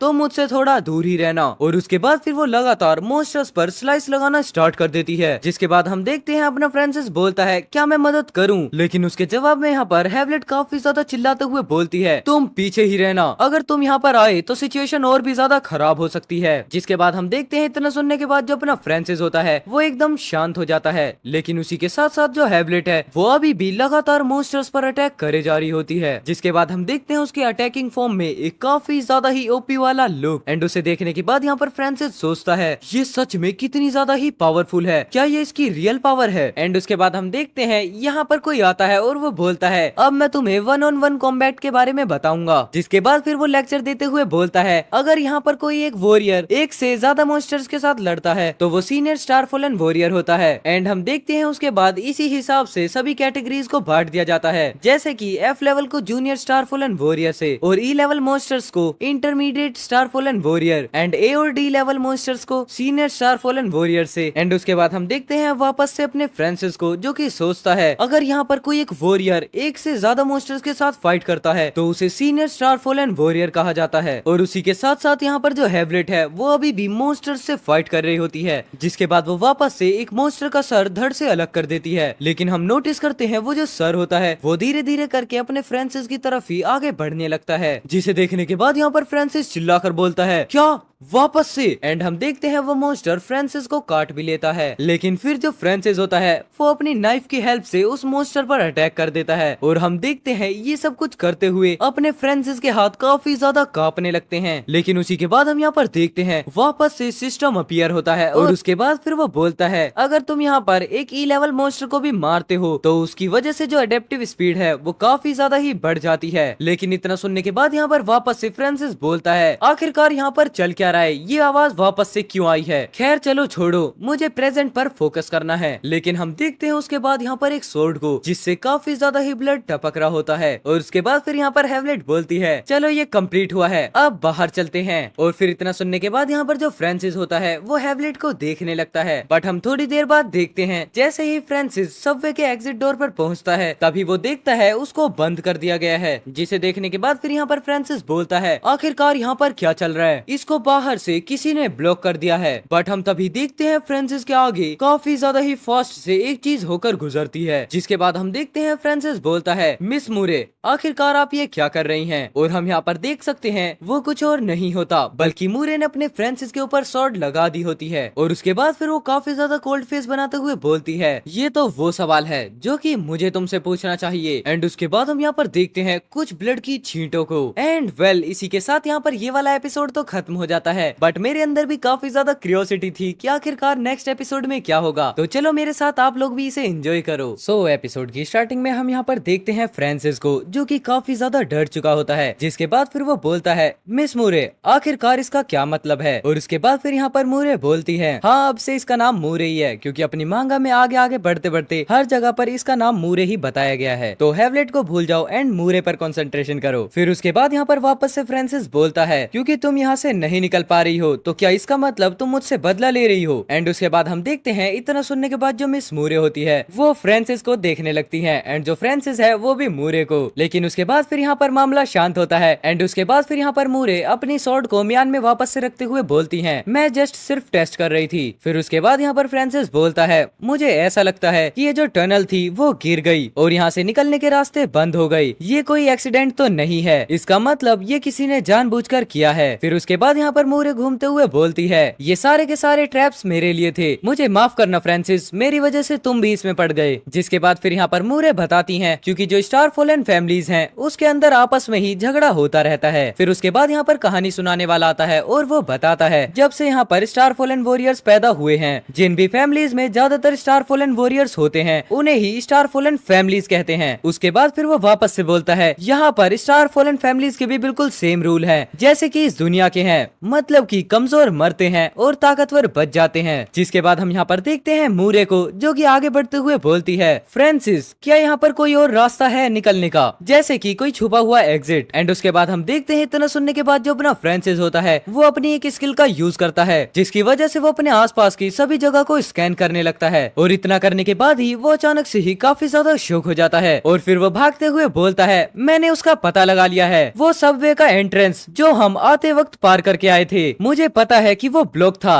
लेकिन सच में वहाँ पर काफी ज्यादा ही गैप्स हैं। एंड हम यहाँ पर देखते हैं फ्रांसिस ये सब कुछ बोलते हुए काफी स्पीड में भागने लगता है और उसके बाद फिर वो वापस से बोलता है, मैंने साथ ही साथ ये भी चेक किया था जहाँ पर मुझे अंदर की तरफ टनल भी दिख रही थी, तो इसका मतलब वहाँ पर निकलने का रास्ता तो होना ही चाहिए। एंड उसके बाद हम यहाँ पर देखते हैं मिस मूरे को जो कि फ्रांसिस की तरफ देखते हुए स्माइल करते हुए बोलती हैं, तुम मेरी टीम में हो, सच में मैं काफी ज्यादा ही लकी हूँ। लेकिन हम देखते हैं उसके जवाब में यहाँ पर फ्रांसिस बोलता है, मिस मूरे अगर यहाँ पर ऐसी ही बात है तो मैंने बहुत ज्यादा टाइम से ही अपनी बात को रोक कर रखा हुआ है। जिसके बाद यहाँ पर मिस मूरे बोलती है, हाँ हाँ बोलो क्या बात है। फिर हम यहाँ पर देखते हैं जहाँ पर फ्रांसिस रोते हुए बोलता है, क्या आप थोड़ा धीरे भाग सकती हैं क्योंकि मेरी सांस यहाँ पर काफी ज्यादा फूल रही है। और हम देखते हैं अपने फ्रांसिस की हालत जो कि सच में काफी ज्यादा खराब हो चुकी है। लेकिन फिर उसके बाद यहाँ पर जो मिस मूरे होती हैं वो रुक जाती हैं जिस वजह से जो अपना फ्रांसिस होता है उसे रेस्ट करने का टाइम मिल जाता है। एंड फिर वो काफी ज्यादा ही हांफते हुए यहाँ पर मिस मूरे से बोलता है, इस टनल में बिल्कुल भी हवा नहीं चल रही है जिस वजह से मुझे जल्दी ही थकान हो रही है। और हम यहाँ पर देखते हैं मिस मूरे को जो कि काफी ज्यादा ही अजीब सा फेस बनाते हुए बोलती हैं, हाँ हाँ वो तो मुझे दिख ही रहा है। लेकिन फिर उसके बाद यहाँ पर मिस मूरे बोलती हैं, फ्रांसिस तुम तो एक ई लेवल के स्टार फॉलन वॉरियर हो ना, तो आखिरकार तुम इतने ज्यादा डेंजरस टास्क क्यों कर रहे हो, क्या तुम्हारे पास पैसों की कमी है। जिसके बाद हम देखते हैं यहाँ पर अपने फ्रांसिस को जो कि बोलता है, हाँ यहाँ पर यही बात है, वरना आखिरकार मैं एक ई लेवल मॉन्स्टर के डंजन में क्यों ही आता और अपनी जान को यहाँ पर रिस्क पे क्यों लगाता। एंड हम देखते हैं यहाँ पर ये सब कुछ बोलते हुए फ्रांसिस काफी ज्यादा सैड होने लगता है। जिसके बाद फिर वो अपने पेंडेंट को पकड़ते हुए बोलता है, मेरे डैड को बाहर निकलने के लिए सिर्फ 2 ही साल बचे हैं, तो उससे पहले मुझे यहाँ पर सच का पता लगाना ही होगा। बट हम यहाँ पर देखते हैं जो अपने फ्रांसिस का नेकलेस होता है वो इस टाइम पर काफी ज्यादा शाइन करने लगता है। जिसके बाद फिर हमें यहाँ पर एक पास्ट मेमोरी को दिखाया जाता है जहाँ पर एक लेडी अपने हस्बैंड से बोलती है, अगर यहाँ पर कोई भी मॉन्स्टर नहीं होते तो मेरा बहुत ज्यादा मन था सी साइड जाने का, मतलब कि उस जगह पर जहाँ पर हम पहली बार मिले थे। जिसके बाद फिर उसका हस्बैंड बोलता है, क्या तुम्हें वहाँ पर जाना है। और उसके बाद फिर वो हस्बैंड वापस से कंटिन्यू करते हुए बोलता है, जब मैं यहाँ के मॉन्स्टर लेयर को बिल्कुल क्लियर कर दूंगा तब हम वापस से उस ब्यूटीफुल सी साइड को देखने के लिए चलेंगे। और अगर मैं यहाँ पर पूरा क्लियर करते हुए बताऊं तो वो अपने फ्रांसिस के मॉम एंड डैड होते हैं। एंड हम देखते हैं वहाँ पर अपने फ्रांसिस को जो कि अभी काफी ज्यादा छोटा होता है और उसी के साथ साथ फिर वो अपनी स्टोरी बताते हुए बोलता है, मेरी मदर की डेथ उसी साल हो गई और ऐसा बताया जाता है कि काफी ज्यादा ही छोटी मॉन्स्टर की एक टाइड आई थी और वो लोगों को बचाते हुए वहीं पर मारी गई। लेकिन उस टाइम पर मैं काफी ज्यादा ही छोटा था और मैंने अपनी मोम का उस लिस्ट में नाम देखा था जो कि मरे हुए लोगों की थी। और उसके बाद फिर हमें यहाँ पर फ्रांसिस की मदर का नाम बताया जाता है जो कि था जूलिया जैन। एंड उसके बाद फिर वो अपने लॉकेट को काफी ज्यादा ही टाइट से पकड़ते हुए बोलता है, अगर ऐसा ही था तो मेरे फादर अकेले ही उस मॉन्स्टर टाइड से कैसे बच गए, यहाँ पर सच में कुछ ऐसा है जो कि मुझसे छूट रहा है। एंड उसके बाद फिर हम यहाँ पर देखते हैं मिस मूरे को जो कि अपने फ्रांसिस के सामने ही खड़ी होती हैं और यहाँ पर अपना फ्रांसिस अभी भी काफी ज्यादा सोच रहा होता है। लेकिन फिर उसके बाद यहाँ पर फ्रांसिस को ऐसे देखकर मिस मूरे बोलती हैं, मुझे माफ कर देना, मुझे तुमसे इतना ज्यादा प्राइवेट क्वेश्चन नहीं पूछना चाहिए था। लेकिन उसके बाद फिर यहाँ पर अपना फ्रांसिस उठते हुए बोलता है, मुझे ऐसा लगता है कि मैंने कुछ ज्यादा ही रेस्ट कर लिया है, तो चलो अब चलते हैं मिस मूरे। और इसी के साथ फिर यहाँ पर अपना सीन शिफ्ट होता है जहाँ पर हम देखते हैं एक टनल को और वहाँ से काफी ज्यादा पत्थर बाहर निकलने स्टार्ट हो जाते हैं और फिर हमें पता चलता है यहाँ पर मिस मूरे और फ्रांसिस हैं जो कि इस टनल से बाहर निकल रहे होते हैं। बट उसके बाद जैसे ही वो बाहर निकलती हैं। आसमान से काफी ज्यादा ही एरोज उनकी तरफ आ रहे होते हैं। एंड इतना देखने के बाद यहाँ पर जो मिस मूरे हैं वो फ्रांसिस को धक्का देते हुए उसे सेव करने लगती हैं और हम देखते हैं वो कुछ हद तक तो सेफ हो भी जाते हैं। लेकिन उसके बाद फिर यहाँ पर अपना फ्रांसिस बोलता है, क्या हुआ मिस मूरे तुम? एंड इतना बोलने के साथ ही वो देखता है जहाँ पर मिस मूरे को एक एरो लग चुका होता है और उसके बाद फिर वो चिल्लाते हुए बोलता है, ये तो पॉइजन एरोज हैं। और यहाँ पर इतना पता चलने के बाद जो फ्रांसिस है वो काफी ज्यादा जल्दी ही उस एरो को बाहर निकालते हुए बोलता है, जहर को बाहर निकालने के लिए तीर को जल्दी से जल्दी बाहर निकालना पड़ेगा, मिस मूरे थोड़ी हिम्मत रखो। एंड हम देखते हैं फाइनली उसके बाद एरो निकल जाता है, जिसके बाद फ्रांसिस मिस मूरे को एक पत्थर की टेक से बिठा देता है और उसके बाद फिर वो बोलता है, ये लीजिए मेरे पास कुछ टॉक्सिसाइड हैं। लेकिन हम देखते हैं उसके बाद जो यहाँ पर मिस मूरे होती हैं फिर वो बोलती है, मैंने सच में ये एक्सपेक्ट नहीं किया था कि तुम मुझे धोखा दोगे। एंड उसके बाद हम देखते हैं यहाँ पर वापस से अब एक के बदले दो पैर हो जाते हैं। एंड फाइनली उसके बाद हमें यहाँ पर दिखाया जाता है कि आखिरकार इसका मास्टरमाइंड कौन है और हम यहाँ पर देखते हैं ये कोई और नहीं बल्कि वही 35 साल का बुड्ढा है। जिसके बाद फिर वो बोलता है, तुमने मुझे पराया समझा था, मुझे सच में ये यकीन नहीं हो रहा है कि आखिरकार तुम इतने तीरों के हमले से बच कैसे गए। और अगर सच बताऊं तो इस बार तुम मूरे फैमिली की किसी भी जनरेशन से सबसे बड़े जीनियस हो। और हम देखते हैं उसके बाद यहाँ पर अपने फ्रांसिस को जो कि कवर लेते हुए इन लोगों को ही देख रहा होता है और उसके बाद फिर वो बोलता है, ये काम यूने के लिए शुरू से ही एक जाल था और क्या ये स्टार फॉलन फैमिली का मेंबर है। एंड उसके बाद फिर हम यहाँ पर देखते हैं मिस मूरे बोलती हैं, मेरे फादर ने तुम्हारी फैमिली को बचाया था और मेरी थर्ड आंटी की तुमसे शादी भी कराई थी, लेकिन फिर भी आखिरकार तुमने मुझे धोखा क्यों दिया। लेकिन उसके बाद फिर यहाँ पर ये बुड्ढा चिल्लाते हुए बोलता है, एक मैन हमेशा ही वेल्थ के लिए स्ट्रगल करता है और जब तक फायदा है मैं कभी भी धोखा नहीं दे सकता, लेकिन अब मैं तुम्हें और ज्यादा टाइम नहीं दे सकता। एंड इतना बोलने के साथ ही वो यहाँ पर एक बटन को दबा देता है, जिसके बाद हम देखते हैं जहाँ पर अपना फ्रांसिस और मिस मूरे थी वो जगह अचानक से ही ब्लास्ट हो जाती है। और उसके बाद फिर यहाँ पर वो बुड्ढा बोलता है, चलो बाय। एंड इतना बोलने के बाद फिर वो नाइजल से बोलता है, क्या तुमने सारे के सारे मॉन्स्टर्स को पास के रिवर से ही वहाँ पर बुलाया था? लेकिन हम देखते हैं उसके जवाब में नाइजल बोलता है, तुम बिल्कुल भी फिक्र मत करो, वो अब नहीं बच पाएंगे। और इतना बोलने के साथ साथ वो यहाँ पर काफी ज्यादा हंसने लगता है। एंड इतना होने के बाद फिर यहाँ पर वो बुड्ढा बॉम्ब ब्लास्ट की तरफ देखते हुए बोलता है, लोग उस कहानी पर ही विश्वास करेंगे, एक गद्दार का बेटा मूरे फैमिली के जीनियस पर हमला कर रहा है। और उसके बाद हम देखते हैं जहाँ पर काफी ज्यादा बड़ा बॉम्ब ब्लास्ट हुआ होता है, लेकिन उसी के साइड में रिवर से काफी ज्यादा मॉन्स्टर्स भी उस तरफ जाने लगते हैं। एपिसोड की स्टार्टिंग में हम यहाँ पर देखते हैं काफी सारा खून धरती पर टपक रहा होता है, जिसके बाद हम यहाँ पर देखते हैं अपने फ्रांसिस और मूरे को। हाँ, वो अभी बॉम्ब ब्लास्ट से बच चुके हैं। एंड जो यहाँ पर अपना फ्रांसिस है वो मूरे को उठाते हुए आगे की तरफ बढ़ रहा होता है। एंड उसके बाद हम यहाँ पर देखते हैं फ्रांसिस बताने लगता है, वेल यहाँ पर हम लोग बिल्कुल आखिरी वक्त पर ही एकदम से पीछे हट गए थे, जिसकी वजह से हम उस एक्सप्लोजन से बच गए, लेकिन बदकिस्मती से। एंड इतना बोलने के साथ ही हम यहाँ पर देखते हैं वो वापस से बोलता है, हम वापस से इस अंडरग्राउंड के अंदर आ गए हैं। जिसके बाद हम देखते हैं वहाँ पर काफी ज्यादा मॉन्स्टर्स को। एंड उसके बाद फिर यहाँ पर मिस मूरे बोलती हैं, क्या तुम्हें यहाँ पर कुछ स्मेल आ रही है? और इतना बोलने के साथ ही फिर वो काफी ज्यादा चिल्लाते हुए बोलती हैं, शिट, जो ये पॉइजन वाला एरो था वो फिश लिजार्ड के खाने पर भी मिल गया था। और इतना सुनने के बाद फिर यहाँ पर अपना फ्रांसिस बोलता है, इन बास्टर्ड ने तुम्हें यहाँ पर मारने के लिए काफी ज्यादा ही प्लानिंग बिछाई हुई थी। जिसके जवाब में फिर यहाँ पर मिस मूरे बोलती हैं, यहाँ पर ये सिर्फ मुझे मारना ही नहीं चाहते थे, बट उसके साथ साथ मेरे मर्डर का इंजाम भी वो तुम पर ही लगाने वाले थे। एंड हम यहाँ पर देखते हैं इतना सुनने के बाद जो अपना फ्रांसिस होता है वो काफी ज्यादा शॉक हो जाता है। एंड यहाँ पर ऐसा होने के बाद फिर फ्रांसिस सोचता है, अगर यहाँ पर योवान को कुछ भी हो जाता है या फिर वो यहाँ पर मर जाती है तो उसका सारा इंजाम तो मेरे ऊपर ही आने वाला है। तो अब मुझे भी यहाँ पर यही लगता है कि जो मेरे डैड थे वो प्रोबेबली यहाँ पर मूरे परिवार की वजह से ही या फिर उनके गुस्से की वजह से ही बीच में आ गए। और यहाँ पर ऐसा भी हो सकता है सेम यही सिचुएशन मेरे डैड के साथ भी आई हो। बट हम यहाँ पर देखते हैं ये सब कुछ सोचने के बाद जो अपना फ्रांसिस है वो वापस से यहाँ पर सोचने लगता है, मुझे यहाँ से किसी भी हाल में जिंदा निकलना होगा। एंड वो इतना सोचने के साथ साथ काफी ज्यादा गुस्सा भी करने लगता है। लेकिन हम तभी देखते हैं एक मॉन्स्टर को जो कि काफी ज्यादा स्पीड में अपनी जीप से इन दोनों पर अटैक कर देता है। बट यहाँ पर टाइम रहते ही जो अपनी मिस मूरे हैं वो स्वॉर्ड निकालते हुए उस मॉन्स्टर की जीप को बीच से काट देती हैं। एंड उसके बाद फिर यहाँ पर वो फ्रांसिस से बोलती हैं, मैं अभी भी लड़ सकती हूँ। और उसके बाद हम देखते हैं इतना सुनने के बाद जो अपना फ्रांसिस है वो बोलता है, चलो फिर ठीक है, मैं ये देखता हूँ क्या यहाँ पर कोई और रास्ता हो सकता है जिससे हम बाहर निकलें। एंड इतना बोलने के साथ साथ फिर फ्रांसिस यहाँ पर सोचने लगता है एंड वो फाइनली एक जगह को स्पॉट भी कर लेता है। जिसके बाद फिर वो काफी ज्यादा चिल्लाते हुए मिस मूरे से बोलता है, यहाँ पर एक जगह है जहाँ से शायद हम बाहर निकल सकते हैं। जिसके जवाब में फिर यहाँ पर मूरे बोलती हैं, तो फिर चलो जल्दी से चलते हैं। और उसके बाद हम देखते हैं फिर फ्रांसिस यहाँ से भागते हुए बोलता है, मैंने पहले उसको अच्छे से सर्वे किया था लेकिन वो उस टाइम पर बंद था। और हम देखते हैं इतना बोलने के साथ साथ यहाँ पर अपना फ्रांसिस भाग रहा होता है, जिसके पीछे काफी ज्यादा मॉन्स्टर्स पड़े होते हैं। एंड हम देखते हैं उसके बाद फिर वो पीछे मुड़ते हुए मिस मूरे से बोलता है, लेकिन उसमें काफी ज्यादा गैप्स हैं जो कि मुझे अब यहाँ पर नीचे की तरफ दिख रहे हैं, और अगर अब हम उन पत्थरों के बीच से निकल सकते हैं तो हम बच पाएंगे। एंड हम यहाँ पर देखते हैं जो अपनी मिस मूरे होती हैं वो अभी भी मॉन्स्टर्स से भागते भागते भी फाइट कर रही होती हैं, जिसके बाद फिर वो अपने फ्रांसिस के साइड में आते हुए बोलती हैं, अभी वो कितना दूर है, जिसके जवाब में यहाँ पर अपना फ्रांसिस बोलता है, सिर्फ 3 रास्ते, यहाँ पर 3 रास्ते हैं। एंड उसके बाद हम देखते हैं यहाँ पर अपना फ्रांसिस मिस मूरे की तरफ देखते हुए बोलता है, उसके हाथों से जो खून आ रहा है वो काला पड़ गया है, और अगर वो इसी तरीके से लड़ती रही तो वह एंटीडोट भी बेकार हो जाएगा। लेकिन हम देखते हैं उसके बाद वो एक चट्टान के सामने आके खड़े हो जाते हैं, और उसके बाद फिर यहाँ पर फ्रांसिस बोलता है, डैम शिट, मैं कितना ज्यादा ही बेवकूफ हूँ। और हम देखते हैं फिर उसके बाद एक चट्टान को, जहाँ पर ऊपर की साइड में एक काफी बड़ा क्रैक होता है, जिसे देखने के बाद यहाँ पर अपना फ्रांसिस बोलता है, यहाँ से हवा आ रही है, मिस मूरे ये पक्का एक रास्ता है बाहर निकलने का, तो अब ये श्योर है कि हम यहाँ से बाहर निकल सकते हैं। बट हम देखते हैं उसके जवाब में यहाँ पर मिस मूरे दूसरी तरफ देखते हुए बोलती हैं, फ्रांसिस मुझे काफी ज्यादा डर है कि हमारे लिए अब कोई भी बचने का रास्ता नहीं है। जिसके बाद हम देखते हैं यहाँ पर अपने फ्रांसिस को, जो कि उस तरफ देखने के बाद एकदम ब्लैंक हो जाता है। एंड हम देखते हैं उसके बाद उस रास्ते में जहाँ पर अब काफी ज्यादा फिश रिजॉर्ट आ चुके हैं, और जो अपने फ्रांसिस और मिस मूरे हैं वो एक चट्टान की तरफ से बंद हो चुके हैं, जिस वजह से अब इन्हें इधर उधर भागने का भी मौका नहीं मिल पाएगा। लेकिन हम देखते हैं उसके बाद जो अपने मिस मूरे हैं वो स्वॉर्ड को आगे करते हुए बोलती हैं, मैं इन मॉन्स्टर्स को रोक कर रखूंगी, तुम यहाँ से बाहर निकलो। बट उसके बाद यहाँ पर फ्रांसिस बोलता है, लेकिन मिस मूरे आप, जिसके जवाब में यहाँ पर मिस मूरे बोलती हैं, इन सब की रिस्पॉन्सिबिलिटी मेरी है, क्योंकि जो मेरा पॉइजन है वो इन फिश लिजार्ड को अट्रैक्ट कर रहा है, जिस वजह से मैं उनसे कभी भी पीछा नहीं छुड़ा पाऊंगी। लेकिन अब तुम हेजिटेट बिल्कुल भी मत करो, क्योंकि अगर हम दोनों में से कोई एक भी बच गया तो ये सच में काफी ज्यादा अच्छा होगा। और हम देखते हैं इतना बोलने के साथ ही जो मिस मूरे होती हैं वो डायरेक्टली काफी ज्यादा ही स्पीड में उन मॉन्स्टर्स पर अटैक करने के लिए आगे बढ़ जाती हैं। लेकिन हम देखते हैं जो अपना फ्रांसिस होता है वो अपने आप को यहाँ पर काफी ज्यादा कमजोर समझने लगता है, जिस वजह से वो खुद पर ही काफी ज्यादा शर्मिंदा होता है। लेकिन उसके बाद हम देखते हैं जो मिस मूरे हैं वो मॉन्स्टर्स की तरफ बढ़ जाती हैं, बट जो अपना फ्रांसिस है वो घूमकर बाहर निकलने के लिए आगे बढ़ने लगता है। जिसके बाद हम देखते हैं फ्रांसिस ऊपर चढ़ते हुए बोलता है, जो ऊपर चढ़ने का रास्ता है मुझे सबसे पहले उसे साफ करना होगा। लेकिन नहीं, मुझे यहाँ पर वो रास्ता मिल गया है, तो अब जल्दी जल्दी यहाँ से निकलते हैं। जिसके बाद हम देखते हैं यहाँ पर उस डंजन से बाहर का सीन, जहाँ पर अब काफी ज्यादा पत्थर बाहर की तरफ निकलना स्टार्ट हो जाते हैं। एंड हम यहाँ पर देखते हैं फाइनली अपने फ्रांसिस ने रास्ते को क्लियर कर दिया होता है। जिसके बाद फिर वो इतना करने के बाद बोलता है, चलो काफी बढ़िया, जो एग्जिट है अब वो पूरे तरीके से क्लियर है। लेकिन हम देखते हैं उसके बाद अपने फ्रांसिस को, जो एक ट्रैप के दूसरी तरफ खड़ा होता है। लेकिन हम यहाँ पर देखते हैं ये सभी ट्रैप्स किसी और ने नहीं बल्कि अपने फ्रांसिस ने ही सेट किए होते हैं। और इतना करने के बाद फिर यहाँ पर वो मिस मूरे को आवाज लगाता है, मिस मूरे जल्दी से यहाँ आ जाइए। और हम देखते हैं इस आवाज को सुनने के बाद जो मिस मूरे हैं वो पीछे पलट कर देखती हैं, और वो भी काफी ज्यादा स्पीड में इस ट्रैप की तरफ आगे बढ़ने लगती हैं। लेकिन जैसे ही वो ट्रैप के पास पहुंचती हैं, वो अचानक से ही स्लाइड होते हुए उस ट्रैप के नीचे से आ जाती हैं। बट उनके पीछे जितने भी मॉन्स्टर्स होते हैं वो सभी जाकर उस ट्रैप से टकरा जाते हैं। और हम देखते हैं धीरे धीरे करके फिर वो जो डंजन होती है वो ऊपर से ढहना शुरू कर देती है, क्योंकि जहाँ पर वो ट्रैप टाइट किया गया था वो सभी अब इसको हैंडल नहीं कर पाते और पत्थर ऊपर से गिरना स्टार्ट कर जाते हैं। जिसके बाद फ्रांसिस यहाँ से बाहर निकलते हुए चिल्लाते हुए बोलता है, डंजन कोलैप करना स्टार्ट कर रहा है, तो प्लीज जल्दी से आ जाओ बाहर। एंड उसके बाद हम यहाँ पर थोड़ी देर बाद का सीन देखते हैं, जहाँ पर जो पूरा डंजन होता है वो अचानक से ही कोलैप्स कर जाता है। लेकिन यहाँ पर अच्छी बात ये होती है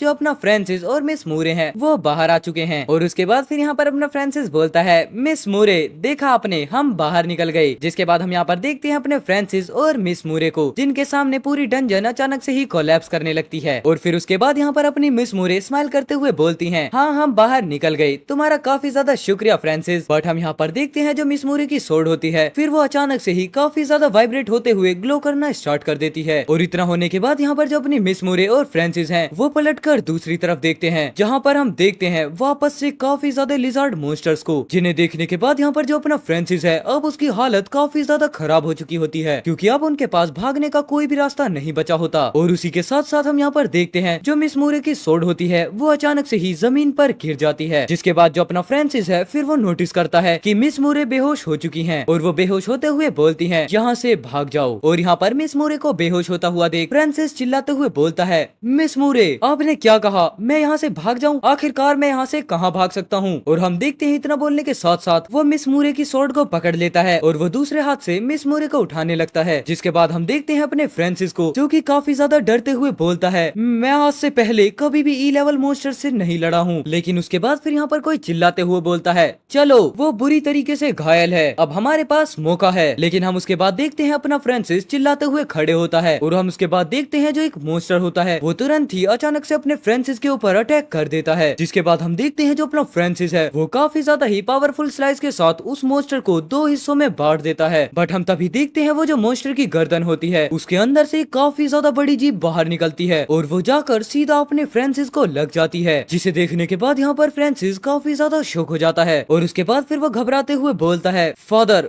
मुझे माफ कर देना। और हम यहाँ पर देखते हैं वो जीभ अपने फ्रांसिस के पूरा आर पार हो जाती है और उसी के साथ साथ यहाँ पर अपना फ्रांसिस बोलता है, मैं वापस से आकर अब आपका नाम साफ नहीं कर सकता। एंड हम देखते हैं इतना बोलने के साथ साथ जो अपना फ्रांसिस है वो जमीन पर गिर जाता है। लेकिन वो फिर भी यहाँ पर बोल रहा होता है, मैं सच में यहाँ पर मरना नहीं चाहता, काश मैं यहाँ पर बस थोड़ा सा स्ट्रॉन्ग होता। लेकिन हम तभी देखते हैं यहाँ पर एक सिस्टम को जो कि धीरे धीरे करके एक्टिवेट होना स्टार्ट होता है और उसके बाद फिर वो बोलता है, ई लेवल का मॉन्स्टर 3 बार यहाँ पर टकरा गया है और तुमने उसका हंट किया है, जिस वजह से जो अब बिल्डअप है वो पूरा कंप्लीट हो चुका है। एंड हम यहाँ पर देखते हैं इसके साथ साथ ही जो अपने फ्रांसिस का नेकलेस होता है वो हवा में उड़ते हुए काफी ज्यादा ही ग्लो करने लगता है। जिसके बाद फिर यहाँ पर एक और नोटिफिकेशन आता है, वॉरियर सिस्टम एक्टिवेट हो चुका है। और हम देखते हैं उसके बाद अपने फ्रांसिस को जो कि एक तरीके से हवा में उड़ रहा होता है और अब देखने में ऐसा लग रहा है जैसे उसके शरीर के अंदर ही पूरा सिस्टम फिट होना स्टार्ट हो चुका है। एंड उसी के साथ साथ हमें यहाँ पर 4 पावर्स के बारे में भी बताया जाता है, जिसमें फर्स्ट है स्पिरिट, देन कॉन्स्टिट्यूशन, उसके बाद स्ट्रेंथ एंड लास्ट एजिलिटी। और उसी के बाद हम यहाँ पर देखते हैं अपने फ्रांसिस का फेस। लेकिन वो उसी के साथ साथ यहाँ पर एक जगह पर फ्लो करते हुए मन में सोच रहा होता है, क्या मैं मर रहा हूँ, लेकिन आखिरकार ये सब मुझे क्यों दिखाई दे रहा है। एंड उसके बाद हम देखते हैं यहाँ पर फ्रांसिस की हालत, जहाँ पर देखने में ऐसा लग रहा होता है जैसे कि अपना फ्रांसिस पानी में काफी ज्यादा डूबता हुआ नीचे तक जा रहा है। लेकिन उसी के साथ साथ यहाँ पर एक और नोटिफिकेशन शो होता है, इस वॉरियर सिस्टम ने जितनी भी पुरानी जमा की हुई पावर्स को इकट्ठा किया हुआ था वो सब अब चालू होते हैं, जिस वजह से स्टार्टिंग में ही एक बार में ही होस्ट को 100 एट्रीब्यूट्स पॉइंट वापस से मिल रहे हैं। और अब यहाँ पर होस्ट की कंडीशन को सिस्टम देख रहा है, जिस वजह से अभी उसे उतने ही एट्रीब्यूट्स पॉइंट्स दिए जाएंगे, वो भी सिस्टम की तरफ से। जिसके बाद हम देखते हैं यहाँ पर जो सिस्टम है वो धीरे धीरे करके अपने फ्रांसिस को एट्रीब्यूट्स देना स्टार्ट करता है। जिसके बाद यहाँ पर फ्रांसिस की बॉडी धीरे धीरे करके हील होना स्टार्ट हो रही होती है। और हम यहाँ पर देखते हैं उसके बाद जितने भी यहाँ पर 4 पावर होती हैं उन सभी के अंदर एट्रीब्यूट्स पॉइंट को डिस्ट्रीब्यूट कर दिया जाता है। एंड इतना होने के साथ ही फिर यहाँ पर अपने फ्रांसिस की आंख खुलती है, जो कि अब आप इसको अपने मांगा के अंदर फ्रांसिस का दूसरा जन्म भी कह सकते हो। एंड उसके बाद फिर इतना होते ही सिस्टम वापस से बोलता है, इनिशियल एट्रीब्यूट्स पॉइंट यहाँ पर दे दिए गए हैं, जिसकी वजह से यहाँ पर होस्ट से रिक्वेस्ट की जाती है कि वो अपने स्टेट को चेक करे। लेकिन हम देखते हैं उसके बाद जो अपना फ्रांसिस है वो अचानक से ही काफी ज्यादा घबराहट में उठता है। जिसके बाद फिर वो उठते ही सबसे पहले बोलता है, क्या ये मेरी डेथ से पहले का कोई इल्यूजन है, जहाँ पर जो फिश लिजार्ड थी उसने मुझे मारा था। एंड इतना सोचने के बाद ही फिर वो यहाँ पर शौक होते हुए बोलता है, लेकिन एक मिनट, मुझे वहाँ पर दर्द क्यों नहीं हो रहा है। बट उसके बाद हम यहाँ पर देखते हैं फिश लिजार्ड ने जहाँ पर अपने फ्रांसिस के ऊपर अटैक किया होता है वो धीरे धीरे करके हील होना स्टार्ट हो जाता है। और यहाँ पर ये सब कुछ होता हुआ देख फ्रांसिस बोलता है, आखिरकार यहाँ पर ये सब कुछ चल क्या रहा है। जिसके बाद हम देखते हैं यहाँ पर फ्रांसिस को जो कि अभी भी उन मॉन्स्टर्स के बिल्कुल बीचों बीच बैठा होता है और वो देखता है फिर जितने भी मॉन्स्टर्स होते हैं वो धीरे धीरे करके मिस मूरी की तरफ को ही बढ़ना स्टार्ट करते हैं। लेकिन उसके बाद फिर वो अचानक से ही किसी चीज को नोटिस करते हैं जो कि कोई और नहीं बल्कि अपना फ्रांसिस होता है। एंड उसे यहाँ पर वापस से जिंदा होते हुए देख जितने भी मॉन्स्टर्स होते हैं वो वापस से अपने फ्रांसिस पर अटैक करने के लिए बढ़ जाते हैं और उन्हें अचानक से अपनी तरफ आते हुए देख जो अपना फ्रांसिस है वो भी स्टार्टिंग में काफी ज्यादा घबरा जाता है। लेकिन फिर उसके बाद वो काफी ज्यादा ही फास्ट तरीके से उन मॉन्स्टर्स के अटैक को डॉज कर लेता है और वो यहाँ पर इस डॉज को देखने के बाद खुद भी काफी ज्यादा कंफ्यूजिंग के साथ सोचता है, आखिरकार मैंने इतने इजीली इन सभी को डॉज कैसे कर लिया और जो मेरी यहाँ पर बॉडी है वो इतनी ज्यादा लाइट फील मुझे क्यों हो रही है और साथ ही साथ काफी ज्यादा फास्ट भी। और हाँ, यहाँ पर सिर्फ इतना ही नहीं बल्कि मुझे यहाँ पर ऐसा लग रहा है कि मुझे इस स्वॉर्ड से भी काफी ज्यादा पावर मिल रही है। एंड हम यहाँ पर देखते हैं इतना बोलने के साथ साथ जो अपना फ्रांसिस है वो स्वॉर्ड को ही देखने लगता है, जहाँ पर उस स्वॉर्ड से भी काफी ज्यादा ब्लू कलर का ऑरा निकल रहा होता है। लेकिन हम देखते हैं उसके बाद अचानक से ही वहाँ पर सिस्टम अपीयर होता है, जिसके बाद फिर वो यहाँ पर आकर फ्रांसिस को बताता है ये जो तलवार है ये सच में काफी ज्यादा ही हाईएस्ट ग्रेड लेवल की है, जो कि काफी ज्यादा पावरफुल मॉन्स्टर के एसेंस कोर से बना है। और ये यहाँ पर कोई भी ज्यादा चौंकाने वाली बात नहीं है कि उसने इतने इजीली उस फिश लिजार्ड मॉन्स्टर को बीच से ही काट डाला। एंड यहाँ पर इतना सुनने के बाद फिर अपना फ्रांसिस सोचता है, अब मुझे ऐसा लगता है कि मैं इस स्टार फॉलन स्वॉर्ड का पूरे तरीके से ही यूज कर पाऊंगा, मतलब इसकी फुल पावर का यूज कर पाऊंगा। और उसके बाद फिर यहाँ पर अपना फ्रांसिस बोलता है, चलो अब मुझे पहले जल्दी से जल्दी इस डिफिकल्टी को क्लियर करना होगा। जिसके बाद हम यहाँ पर देखते हैं अपने फ्रांसिस को, जो कि अब काफी ज्यादा ही स्पीड में उन मॉन्स्टर्स पर अटैक करने के लिए आगे बढ़ जाता है। जिसके बाद फिर वो अपनी एक रस्सी से स्वॉर्ड को बांध देता है और उसके बाद फिर दूर ही दूर स्वॉर्ड को फेंकते फेंकते सभी मॉन्स्टर्स को मारने लगता है, जो कि देखने में काफी ज्यादा ही कूल एंड सेटिस्फाइंग लग रहा होता है। एंड हम यहाँ पर देखते हैं दो मॉन्स्टर्स को, जो कि एक साथ ही फ्रांसिस के आगे आ चुके होते हैं और उसी के पल भर के बाद ही उन दोनों मॉन्स्टर्स के सर उनके धड़ से अलग हो जाते हैं। जिसके बाद हम देखते हैं यहाँ पर अपने फ्रांसिस को, जो कि मॉन्स्टर से लड़ते हुए काफी ज्यादा ही ब्रूटल हो जाता है। एंड यहाँ पर ये सब कुछ करने के बाद अपना फ्रांसिस बोलने लगता है, मुझे अपनी अभी करंट की स्ट्रेंथ को देखते हुए ये लग रहा है कि अब मैं probably junior star fallen warriors के अंदर सबसे ज्यादा अच्छा हूँ और इस स्टार फॉलन स्वॉर्ड की पावर के साथ एडिक्ट होने के बाद मैं इन ई लेवल के फिश लिजार्ड मॉन्स्टर्स को काफी ज्यादा इजीली ही मार दूंगा। लेकिन हम तभी देखते हैं यहाँ पर ये सब कुछ अपना फ्रांसिस सोच ही रहा होता है, बट तभी उसके सामने अचानक से ही सिस्टम आ जाता है, जो कि उससे बोलता है, होस्ट अभी बैटल में है तो प्लीज अपने एनिमी पर फोकस करो। और यहाँ पर इतना देखने के बाद अपना फ्रांसिस काफी ज्यादा ही विल स्माइल करते हुए बोलता है, चलो फिर ठीक है, अब मैं इन फिश लिजार्ड मॉन्स्टर्स पर ही फोकस करता हूँ और पहले मैं इनसे निपटता हूँ। जिसके बाद हम देखते हैं यहाँ पर जितने भी फिश लिजार्ड मॉन्स्टर्स होते हैं वो सभी अपने फ्रांसिस को काफी ज्यादा ही सस्पिशियस नजरों से देखने लगते हैं। जिसके बाद फिर वो वापस से अपने फ्रांसिस की तरफ अटैक करने के लिए आगे बढ़ जाते हैं और उन्हें आते हुए देख यहाँ पर फ्रांसिस बोलता है, अब तुम यहाँ पर ये बिल्कुल भी मत सोचना कि मैं यहाँ से भाग जाऊंगा। जिसके बाद हम देखते हैं यहाँ पर अपने फ्रांसिस का एक ओरे में काफी ज्यादा ही ओपी वाला लुक और उसके बाद फिर यहाँ पर जितने भी मॉन्स्टर्स होते हैं वो अपने फ्रांसिस पर आगे बढ़ते हैं अटैक करने के लिए। लेकिन उन्हीं के साथ साथ अपना फ्रांसिस भी आगे बढ़ता है उन सभी मॉन्स्टर्स पर अटैक करने के लिए। जिसके बाद हमें यहाँ पर वापस से काफी ज्यादा ही पावरफुल स्लैशेस दिखाए जाते हैं। लेकिन उसी के साथ साथ जो अपना फ्रांसिस है वो इन मॉन्स्टर्स के बिल्कुल बीच में आ जाता है, जिसकी वजह से काफी सारे मॉन्स्टर्स अपने फ्रांसिस को काट लेते हैं। लेकिन हम देखते हैं तभी अपने फ्रांसिस को, जो कि बहुत ज्यादा गुस्से में आते हुए एक काफी ज्यादा पावरफुल स्लैश लगा देता है, जिसकी वजह से उसके आसपास जितने भी मॉन्स्टर्स होते हैं वो सभी या तो बीच से काटे जाते हैं या वो सभी दूर हो जाते हैं। और हम देखते हैं ये सब कुछ होते हुए देख फ्रांसिस गुस्सा हो जाता है और उसके बाद वो वापस से बोलता है, ये तो बिल्कुल अनबिलीवेबल है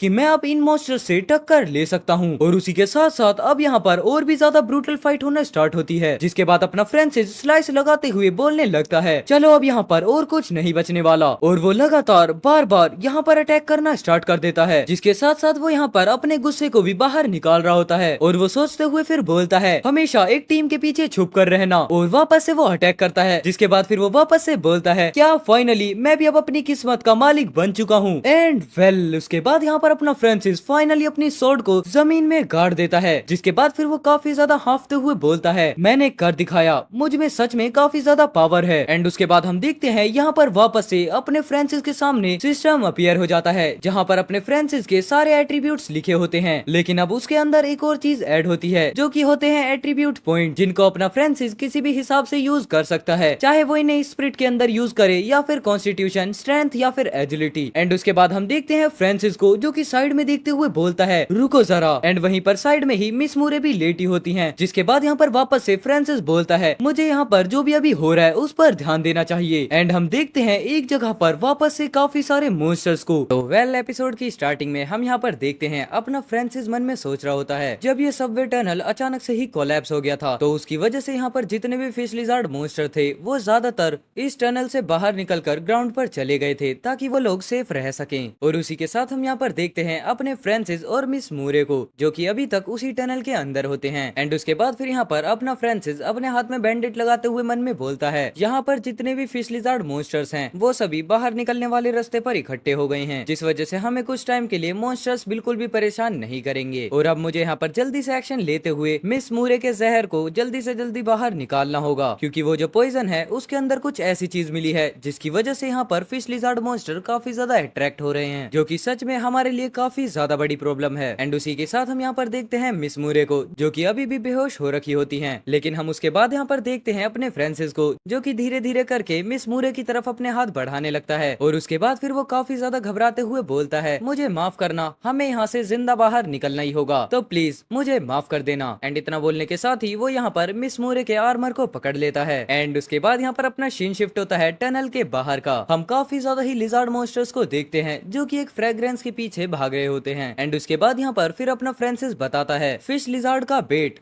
मतलब कि चारा एक ऐसा लिक्विड है जिसकी एक अलग तरीके की स्मेल होती है, जो कि यहाँ पर फिश लिजर्ड मॉन्स्टर्स को एकदम से पागल कर सकता है। और उस स्टारफॉलन रात के बाद दुनिया में बहुत कुछ बदल गया। यहाँ पर सिर्फ जानवर ही नहीं बल्कि पौधे भी, और यहाँ पर बदलते हुए प्लांट से कई तरीके की मेडिसिन भी बन सकती हैं, और साथ ही साथ मॉन्स्टर्स का चारा भी। एंड उसी के साथ साथ हम यहाँ पर एक लेबोरेटरी को भी देखते हैं। एंड इतना होने के साथ ही फिर यहाँ पर अपना सारा सीन प्रेजेंट में आ जाता है, जहाँ पर हम देखते हैं मिस मूरे और अपने फ्रांसिस को। और यहाँ पर अपना फ्रांसिस फिर बोलता है यहाँ पर चोट को तो आराम से ठीक किया जा सकता है, लेकिन साथ ही साथ उसके अंदर चारे की ड्रॉप्स भी मिली हुई हैं, जिसकी वजह से हम अभी भी काफी ज्यादा बड़े डेंजर में हैं। और उसके बाद हम देखते हैं यहाँ पर मिस मूरे को, जहाँ पर अपने फ्रांसिस ने मिस मूरे का आर्मर को उतार दिया होता है ताकि वो यहाँ पर मिस मूरे के घाव को काफी अच्छे से ठीक कर सके। और यहाँ पर मिस मूरे को देखते हुए फ्रांसिस बोलता है मुझे इसे दूसरे पोर्शन से कवर कर देना चाहिए। एंड उसके बाद हम यहाँ पर देखते हैं अपने फ्रांसिस को, जिसने एक अलग तरीके का ही कोई पॉइजन बना लिया होता है, और उसमें से काफी ज्यादा अजीब सी स्मेल भी आ रही होती है। एंड इसी वजह से यहाँ पर फ्रांसिस ने भी अपनी नाक बंद कर रखी होती है, और वो पोशन को आगे करते हुए बोलता है मिस मूरे मुझे माफ कर देना। जिसके बाद हमें यहाँ पर उस पॉइजन के बारे में बताया जाता है। ये स्कंक नाम के एक मॉन्स्टर के डैश से बनी होती है। अगर मैं यहाँ पर उसका रियल नाम लेता हूँ तो हो सकता है आप एक दिन के लिए खाना छोड़ दो। तो चलो इसके बिना ही कंटिन्यू करते हैं। उसके बाद यहाँ पर फ्रांसिस बोलता है ये स्कंक नाम के उस मटेरियल से बनता है जिसकी वजह से ये मेडिसिन काफी ज्यादा स्मेल करने लगती है, और उसी स्मेल की वजह से काफी सारे मॉन्स्टर्स भी दूर भाग जाते हैं। एंड उसके बाद यहाँ पर हमें स्टोरी टेलर आकर बोलता है, जिसकी वजह से यहाँ पर अपना फ्रांसिस भी हर डेंजर के अंदर सरवाइव कर जाता है। और उसके बाद हम यहाँ पर देखते हैं मिस मूरे को, जहाँ पर फ्रांसिस ने मिस मूरे के सभी घावों पर बैंडेज कर दिया होता है, एंड उनके भारी भारी आर्मर्स भी उतार दिए होते हैं। जिसके बाद हम देखते हैं यहाँ पर फ्रांसिस को, जो कि बोलता है चलो फाइनली मैंने यहाँ पर सारे बैंडेजेस लगा दिए हैं, लेकिन अब मैं सच में काफी ज्यादा थक चुका हूँ। और हम देखते हैं उसके बाद अपने फ्रांसिस को, जिसकी नाक से काफी ज्यादा खून निकल रहा होता है, और इस चीज का रीजन वो बताता है क्योंकि वो जो पोशन था वो काफी ज्यादा ही बैड स्मेल कर रहा था। हाँ, शायद इसी वजह से अपने फ्रांसिस की नाक से खून निकल गए। एंड उसके बाद हम देखते हैं थोड़ी देर बाद, जहाँ पर जो अपना फ्रांसिस है वो दूर जाकर बैठ जाता है और बोलता है मैंने मिस मूरे के घाव को अच्छे से साफ कर दिया है, और उसी के साथ साथ चारे की महक को ढकने के लिए एक पोशन भी लगा दिया है। तो अब हम थोड़ी देर के लिए एकदम सेफ हैं। और उसी के साथ हम यहाँ पर देखते हैं, जिसके बाद अपना फ्रांसिस अपने सेंसेस का यूज करते हुए लोकेशन का पता लगाता है, और उसके बाद फिर वो बोलता है यहाँ पर उस महक को ढक जाने की वजह से जितने भी लिजार्ड मॉन्स्टर थे उन्होंने अपने रास्ते को चेंज कर दिया है। लेकिन उसके बाद फिर वो यहाँ पर बोलता है जो हरमन है वो शायद अभी भी नीचे ही गिरा होगा, जिस वजह से अब हम पर दोनों तरफ से ही हमला हो सकता है। लेकिन आखिरकार यहाँ से निकलने से पहले मुझे इस चीज का पता लगाना होगा कि आखिरकार मेरे साथ क्या हुआ है। जहाँ पर हम देखते हैं जो अपना फ्रांसिस है वो अपनी चोट को छू कर देखता है, लेकिन अब उसका वहाँ पर कोई भी नामो निशान तक नहीं होता। एंड इस चीज को देखने के बाद यहाँ पर फ्रांसिस वापस से बोलता है जो मेरा मेटियोर फ्रेगमेंट पेंडेंट था वो मिसिंग है, और वो अब एक वॉरियर सिस्टम में बदल चुका है। जिसके बाद हम देखते हैं वो वापस से अपने सिस्टम को अपीयर करता है। जिसके साथ साथ मैं यहाँ पर बता दूं जो अपना फ्रांसिस है वो अपने सिस्टम को जब चाहे जब ऑन कर सकता है। एंड हम देखते हैं फिर उसके बाद इस सिस्टम के अंदर काफी ज्यादा और भी चीजें जुड़ चुकी होती हैं, जैसे कि स्टेट और लेवल, जहाँ पर जो अब अपने फ्रांसिस का लेवल है वो एक जूनियर स्टारफॉलन वॉरियर बन चुका है। और इस चीज को देखने के बाद यहाँ पर अपना फ्रांसिस सोचता है यहाँ पर अचानक से ही वॉरियर सिस्टम के एक्टिवेट होते ही मेरी जितनी भी पावर्स हैं वो काफी ज्यादा ही बढ़ चुकी हैं, और यहाँ तक कि मेरी चोट भी खुद हील होना स्टार्ट हो चुकी है। लेकिन मैं इस चीज में अभी भी काफी ज्यादा कंफ्यूज हूँ, क्या मैं सच में जूनियर स्टारफॉलन वॉरियर हूँ? लेकिन आखिरकार मैं इतनी जल्दी इतना ज्यादा आगे कैसे आ सकता हूँ? जहाँ पर हम देखते हैं ये सब कुछ बोलते हुए अपना फ्रांसिस काफी ज्यादा सोच में होता है। एंड उसके बाद फिर वो अपनी पास्ट मेमोरी को याद करते हुए फिर से बोलता है लेकिन सिर्फ इंटरमीडिएट स्टारफॉलन वॉरियर ही स्टारफॉलन आउटफिट का इस्तेमाल कर सकता है, तो आखिरकार ये मैंने कैसे किया? लेकिन हम देखते हैं उसके बाद यहाँ पर एक पर्सन आता है जो कि बोलता है यहाँ पर जो अपने फ्रांसिस के स्टड्स में कॉन्स्टिट्यूशन है उसका मतलब ये है कि वो काफी ज्यादा मजबूती और माहौल के हिसाब से खुद को काफी ज्यादा इजीली ही उस एनवायरमेंटल के अंदर अपने आप को ढाल सकता है। और जो यहाँ पर स्ट्रेंथ है वो आपकी स्ट्रेंथ और अटैक को दिखाता है, एंड जो एजिलिटी है वो स्पीड एंड रिफ्लेक्सेस को बताता है। एंड उसके बाद फिर यहाँ पर आता है स्पिरिट, जो कि आपके दिमाग की कोई खास एबिलिटी को बताता है। एंड हम देखते हैं यहाँ पर ये सब कुछ जानने के बाद जो अपना फ्रांसिस है फिर वो सोचने लगता है जो यहाँ पर स्पिरिट है वो हमेशा से ही एक मिस्ट्री रहा है, लेकिन क्या मैं यहाँ पर स्टारफॉलन आउटफिट्स का यूज कर पाऊंगा जब जो मेरी स्पिरिट है वो 40 के ऊपर हो जाएगी? लेकिन हम देखते हैं उसके बाद यहाँ पर सिस्टम बोलने लगता है होस्ट फ्रांसिस आपके पास अभी अभी भी 21 पॉइंट्स हैं जिसको आप अभी भी बांट सकते हैं। तो प्लीज आप अपनी पावर को बढ़ाने के लिए जल्दी से जल्दी उनका यूज करो। लेकिन हम देखते हैं इतना सुनने के बाद जो अपना फ्रांसिस है वो काफी ज्यादा ही शौक होते हुए बोलता है,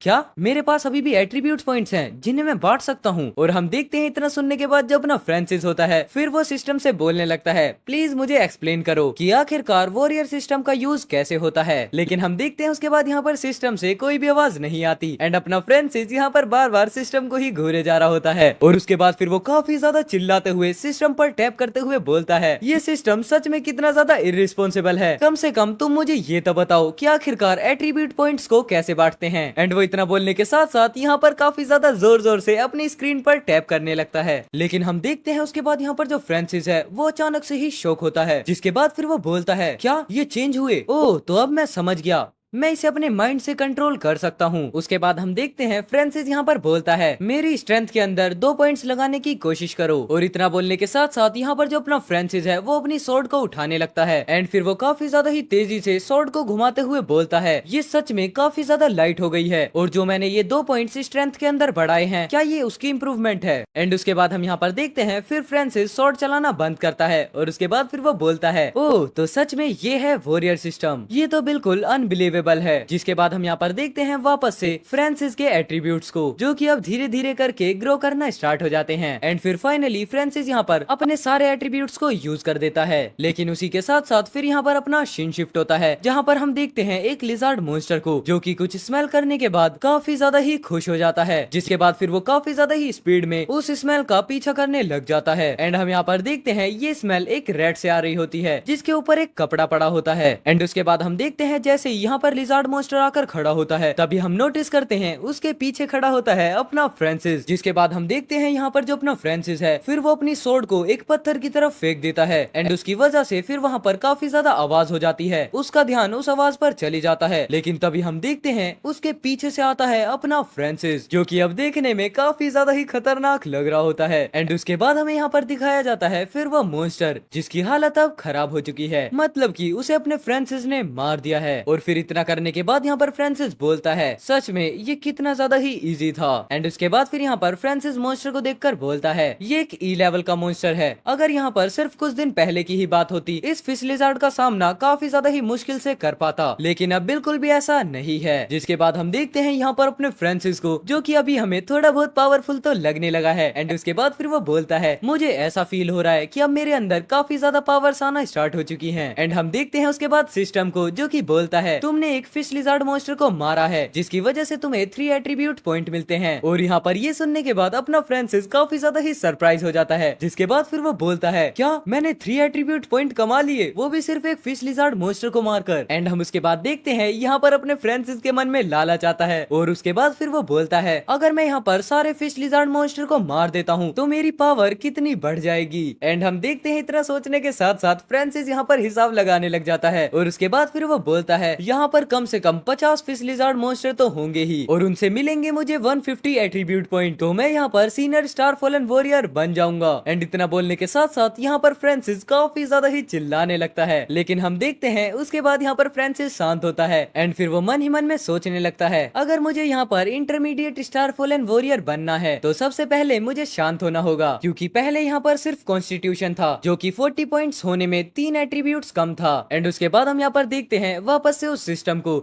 जिसके अंदर अपना फ्रांसिस अब कॉन्स्टिट्यूशन को बढ़ाने वाला है। और उसी के साथ साथ फिर वो बोलता है, मैं यहाँ पर जल्दी से जल्दी एक इंटरमीडिएट स्टार फॉलन वॉरियर बनना चाहता हूँ। और उसके बाद हम यहाँ पर देखते हैं फ्रांसिस ने कॉन्स्टिट्यूशन के अंदर एट्रीब्यूट्स पॉइंट्स को बढ़ा दिया होता है। एंड हम देखते हैं उसके बाद यहाँ पर फ्रांसिस वापस से बोलता है, हालांकि मैंने यहाँ पर सिर्फ कॉन्स्टिट्यूशन के अंदर 3 एट्रीब्यूट्स पॉइंट्स ही बढ़ाए हैं, जो कि एक तरीके से इंटरमीडिएट स्टार फॉलन वॉरियर बनने के लिए एक बहुत बड़ा ब्रेक थ्रू है।